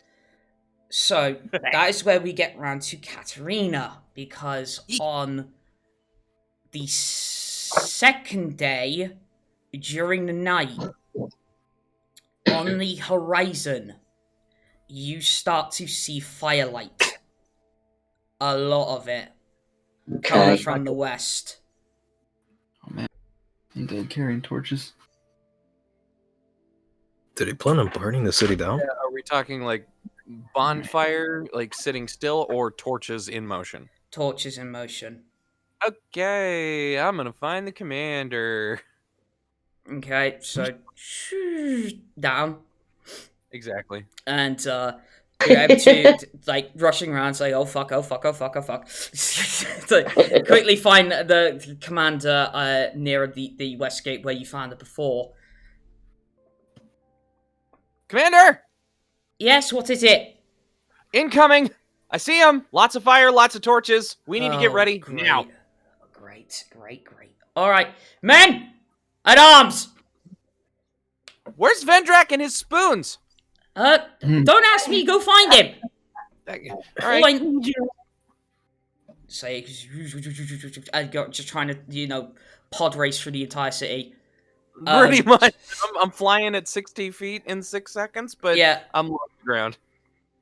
And eventually you find Vendrak with all of the other blacksmiths, but basically huddled around. They've actually kind of, like, the fair play, the blacksmiths made, like, this makeshift sort of giant-ish ford with, like, Vendrak's help to sort of...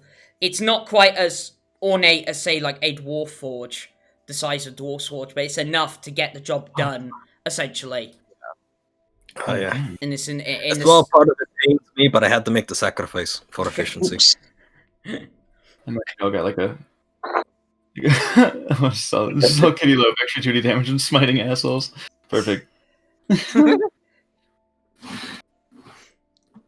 Okay. Oh man. So yeah, you find Vendrak along with 30 other blacksmiths working tirelessly on weaponry and ammunition for the trebuchets.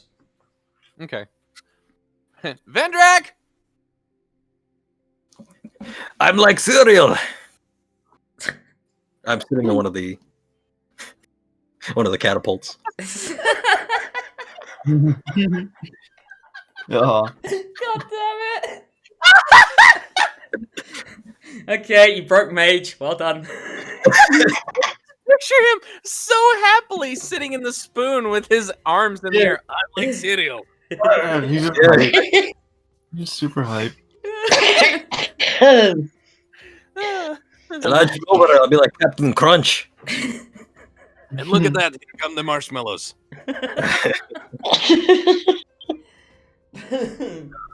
Vendrak!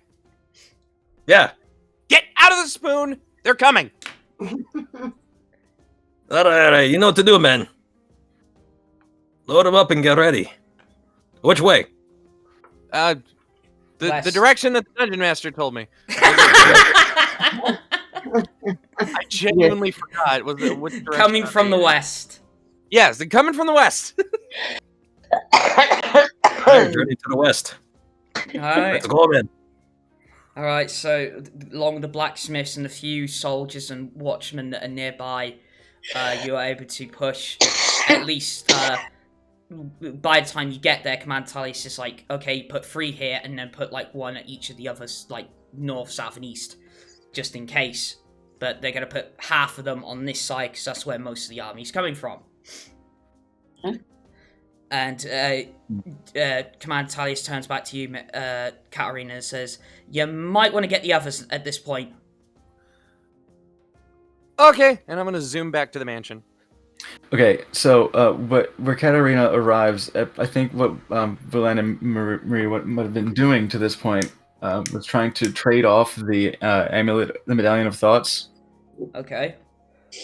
And like I would take an hour, half an hour, however. Like I would cast Detect Thoughts on her and then give it to her, let her meditate on it and attune to it for an hour, and then cast Detect Thoughts on me to see if we can kind of like each of us goes into sort of a trance, like a meditative state, and tries to ruminate and reflect on everything that like was flooded into our minds, and then allow the other person to get a glimpse into that. Okay. Short answer. Nothing, because it's not full. Okay. I'm only giving you the short answer because of time. Yeah. It's not a conscious thought that we can. Yeah. We can't lock onto it, so No. it's not available. I say. But obviously, then you have a speeding Katterina enter through the open end of the manor. Hey, undead things coming in from the west. Oh, By the way, I imagine the rest of you are probably at the manor at this point. Yeah. Okay. he said like the 2 days have passed. Mm-hmm. So we'll go ahead and do the long rest. Take long rest. Confirm. Which, holy shit, yes please. You know what that means? I need to redo my portent. Holy fuck. These were bad. They were bad rolls. Doing the white and the black. Alright.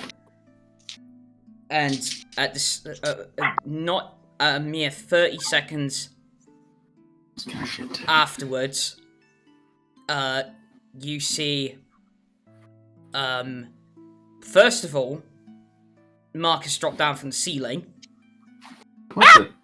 Okay. Which is interesting because I'm still kind of hovering in place, so something dropping from the ceiling would go past me and down like 3 feet to the floor. So, and he says, so like he's not even getting up at this point. He just says, "They got a bloody Oathbreaker." Oh, good. Okay, with that, yes, that would get mine and Nevaeh's attention Yeah. straight away. Marcus, we actually have just found out about this. Oh, good. We Any leads? received some information, so we went to the cathedral and spoke to a priest that not confirmed it, but said if it would be an Oathbreaker if it was somebody that would still have good. power. Great. You got that? You get that name right? Oh yes, and we came across only one name that seemed like significant regarding the Oathbreakers, which was the Queen of Death. Oh, fitting. Right. That's the bad news. Good news. Is there any? Yes, actually. Okay. Actually, scratch that. Less bad news. Ah, Yeah, thought so. that's more like So, How big was the army when you first saw it, Katterina? It was at least a mile deep. Try 3. Oh shit. Oh. There was something we weren't anticipating. Other people are joining, or whether undead, or Yeah, An army I of f- head makes itself bigger. I think I know why. Why? I don't think the Jarl of Silvercrest took your advice. okay. Are you saying they're all undead? Yes, just Possibly. Okay. I'm hoping people made it out alive, of course. Okay. But if it was only a mile deep, it's 3 miles deep. I better Either not have my mama. so either one of two things. Either everybody they've slaughtered on the way has joined the army, or 2, you didn't see all of it. Actually, Okay. wait, 3. He added more onto it somehow.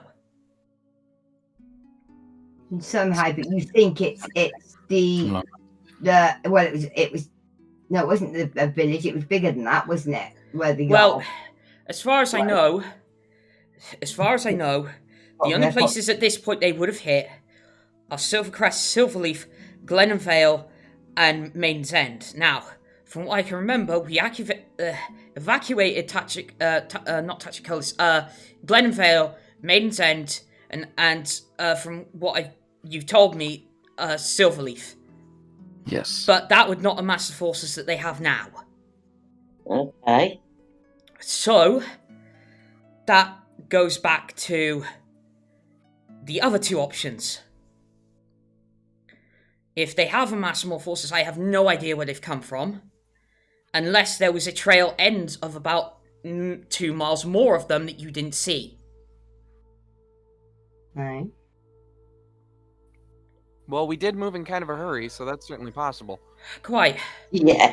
Right, I need your eyes. And he grabs you by the arm, Katterina. Ah! Right, rest of you get to the front as soon as you can. Okay. Okay. All right, Up heading the off. way. Okay. So I guess I'll turn back to Marie and say, would you rather help at the front lines or here with Lucy and Heather minding the new young child in the house? If anything, I don't know the city too well, but I do know there's an underdwelling. So I will take them underneath with me and try Sebastian. and find the safest place. You go with them. Yes, my lord. I protect them at all costs. He says with some hesitation, trust you will. Of course. And they will quickly head off to the nearest exit, which is literally across the street to the hive. Right. Once I'm going to need to grab Tanaway. Alright. Yeah. And Tanaway will be in his stables, more than likely. Along Okay. with Yeah. Nessa. Yes. Imagine that too. Okay. What? Katterina's gonna look over at Nyx. You just cooperate with Nessa. She's not gonna put up as much of a fight as Tanaway is. Yeah. Okay. Well, it's not really new because Marcus is like dragging you off. Ah, I'm trying to Noom. Yeah, no, not now. Come on. All right. And what's Lands on the ground. once Marcus has like sort of pulled you out of earshot. It's like, right. Okay. There is one other bit of information. But I only need 2 of you to know this. In order this to be pulled off right. I've seen the Oathbreaker. If it is this Queen of Death, I think I know why. They're being controlled. By Around their God? neck is a metal collar, a solid metal collar. It has a soul gem in it. Now, if this is what I think it is, I've only ever come across one of these in the past. This is what, well, to put it in layman's terms... Hang on, can I just clarify something? Yeah, sure. You just said he's only ever come across one of these in the past. Yeah. But did you just say that the undead have got the metal collars on with these in? Just the Oathbreaker. Oh, the Oathbreaker has it. Plus, right, you're not there. Yes, I know, but I'm taking notes. Sorry. Who am I there or am I somewhere else? Because I want no, to... I'd imagine you're still with the trebuchets trying to get everything ready. Yeah. Okay. Okay. Who have gone to the front then? Me, Nevaeh, Vulen. Yeah. Okay, so Vendrak's already there, Yeah. and Katterina's with Marcus. All right, I'll get to you in a moment. She says, so, in layman's terms, what it is a soul annihilator. Jesus. Basically, you know, depending on what happens to you is what determines what your soul can end up being. Pure, tainted, corrupted, all that malarkey, right? Yeah. Well, this just completely eviscerates it. If the person dies wearing this collar, their soul's gone. Enough. Bang. Gone. I came across one of these in the past, and I was unsuccessful in trying to deactivate it. But I know where I went wrong. Basically, what I need you to do, because I believe this to be true. If this is a soul annihilator, more than likely that person is being held against their will. What I need you to do is bring that Oathbreaker to the brink of death. Once you do that, it'll be a short moment in time where I'm going to be able to basically get it off them. It's going to be a small window. But the reason I need two of you to know this is because the other has to be Vendrak. Because because you're going to need to heal whoever this is. Look, I know I've been wrong about shit in the past, but believe me on this, I know what I'm talking about. Katterina holds up her right wrist and says, even with this in mind, you haven't given me much reason to distrust you, Marcus. I wish I could say the same for everybody. Well, at least I have you on my side. But go and tell Vendrak, because he's going to need to be ready, because you're damn near going to have to kill her.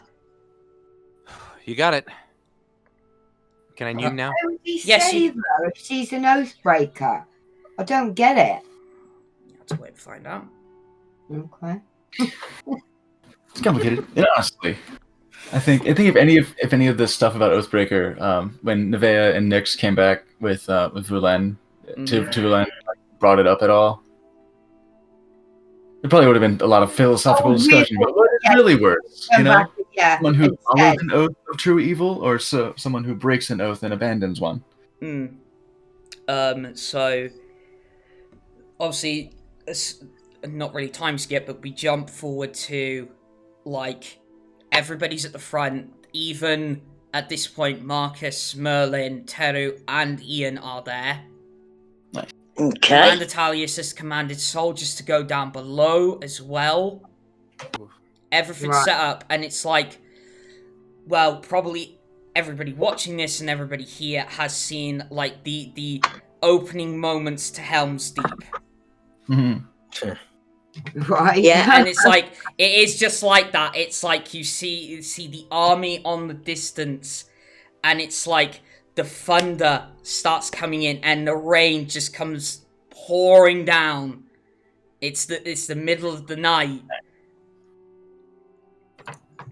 And it's just like the army is just like second by second is getting closer and closer. Like until they're easily eye shot of everybody on the walls, behind the barricades, everybody. And it is just as far as the eye can fucking see. And hovering slightly ahead of them is this woman clad in black plate armor. Right. With two bone wings protruding from her back that have a ghostly glow to them. She has quite a ghoulish complexion, and her hair is jet black, quite scraggly and oily to the look of it. And she carries in her one hand what appears to be a spiked nine-tail whip. Oh, God. Right, lovely. Yeah. And the rest of the she holds up one hand to sort of halt the army behind her, and they are probably about 500 feet from the walls. Okay. And she alone floats forward. Floats? Yeah. She alone floats forward. And when she starts coming into definite viewing distance, so you can tell much more of the detail about it. Probably is a woman that stands maybe about around 5'9", so taller than average. Is from what you can see behind like the plate armor, it's almost kind of a lanky build. It almost seems to be not much to her, in fact. But the thing that becomes more apparent is you've noticed the entire distance here she's had her eyes shut. And she opens them and they are just pools of black.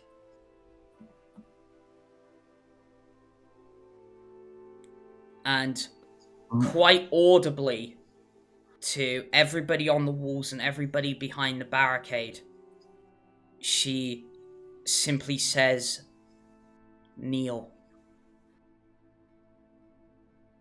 Think not. Is that the command spell?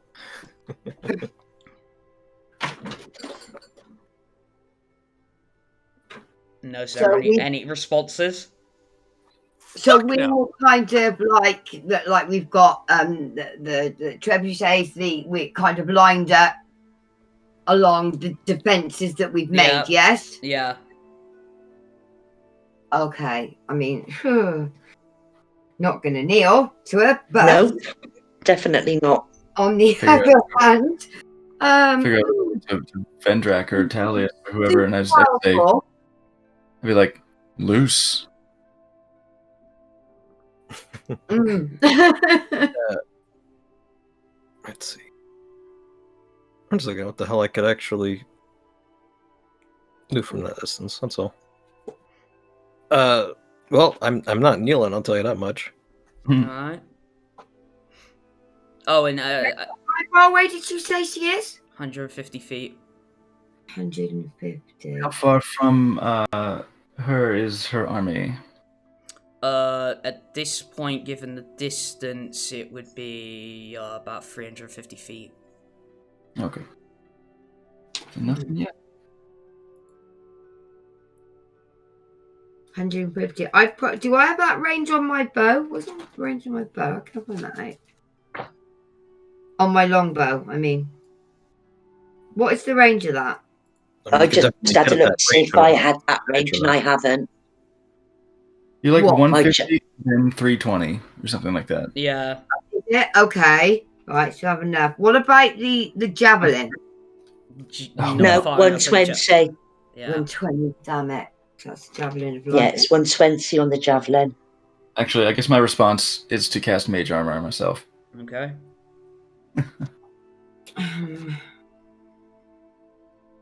Javelin of lightning would have been better. I can reach her, but I don't think it's going to damage her. I think it's just more like to piss her off. Yeah. It's do you know what I mean? It's just an adamantite arrow. Even if I stick I mean, I could do Hail of Thorns as well, I suppose, because it would hit anything else that are the undead like army like behind her. No. They're No. 350 feet behind her. Oh, 350. Okay, so that wouldn't really. It would only be hitting her, wouldn't it? She's 150 feet. Away from the walls, yeah. Damn. Okay. Alright. Am I the only one that can reach her? So, because she gets no can reach her. response, she holds up 2 fingers,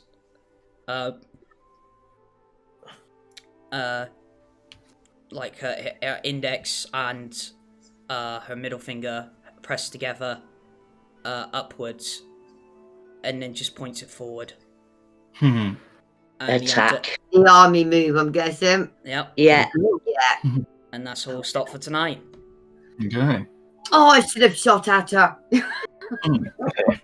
I think it was still stopped right here. Amazing though. It's like Neil. Fuck. Ah. I was gonna use a crossbow shot, but I just realized a crossbow, I don't really have it until I get it from Heather.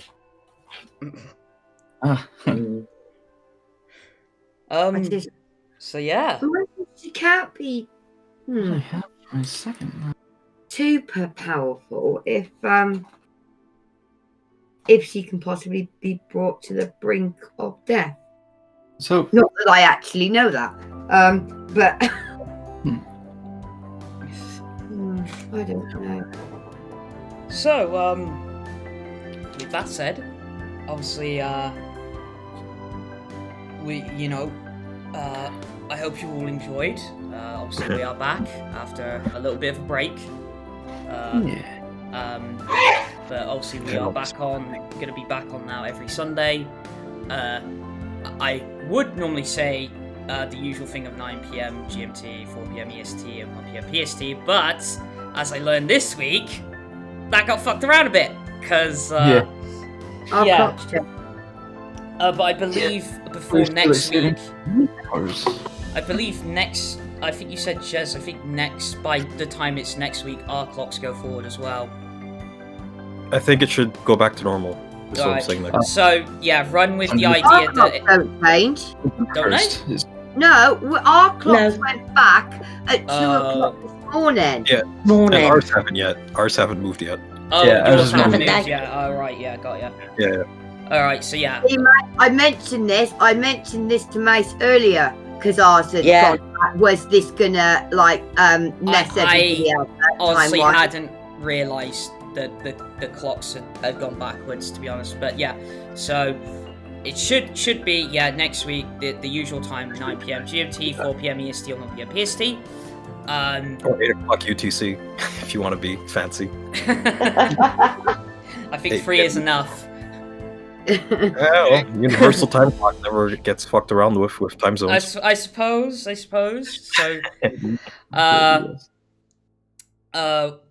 obviously, if you haven't already, please do join the Discord by pressing the Facebook button below. If you're watching the VOD of this on YouTube, press the link in the description. I actually haven't promoted this, but obviously if you do want to watch all the VODs, there is a YouTube button down there in the Plexstorm description as well. If you're already watching this on YouTube, you don't need the link. So, but the link to the live streams on Plexstorm is in there, so you can catch us live next time. But obviously also throw shout-outs to our friends at Loot the Bodies and Roll for Seduction.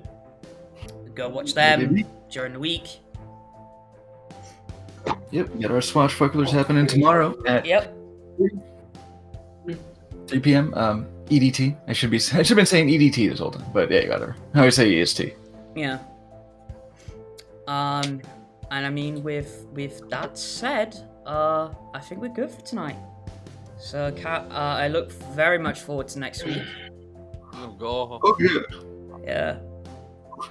Gonna I'm be back. lots of carnage. mentally exhausted great. from all that. I've got so many strategies planned. Oh, It's gonna be fun to. Just don't expect me to stay on the wall. You're gonna ask a certain ranger to toss you. Why do that when you have big spoons? oh dear. New musical instrument funny. proficiency for Vendrak. So yeah, hope you enjoyed that, folks. We'll see you all next time. See ya! Bye.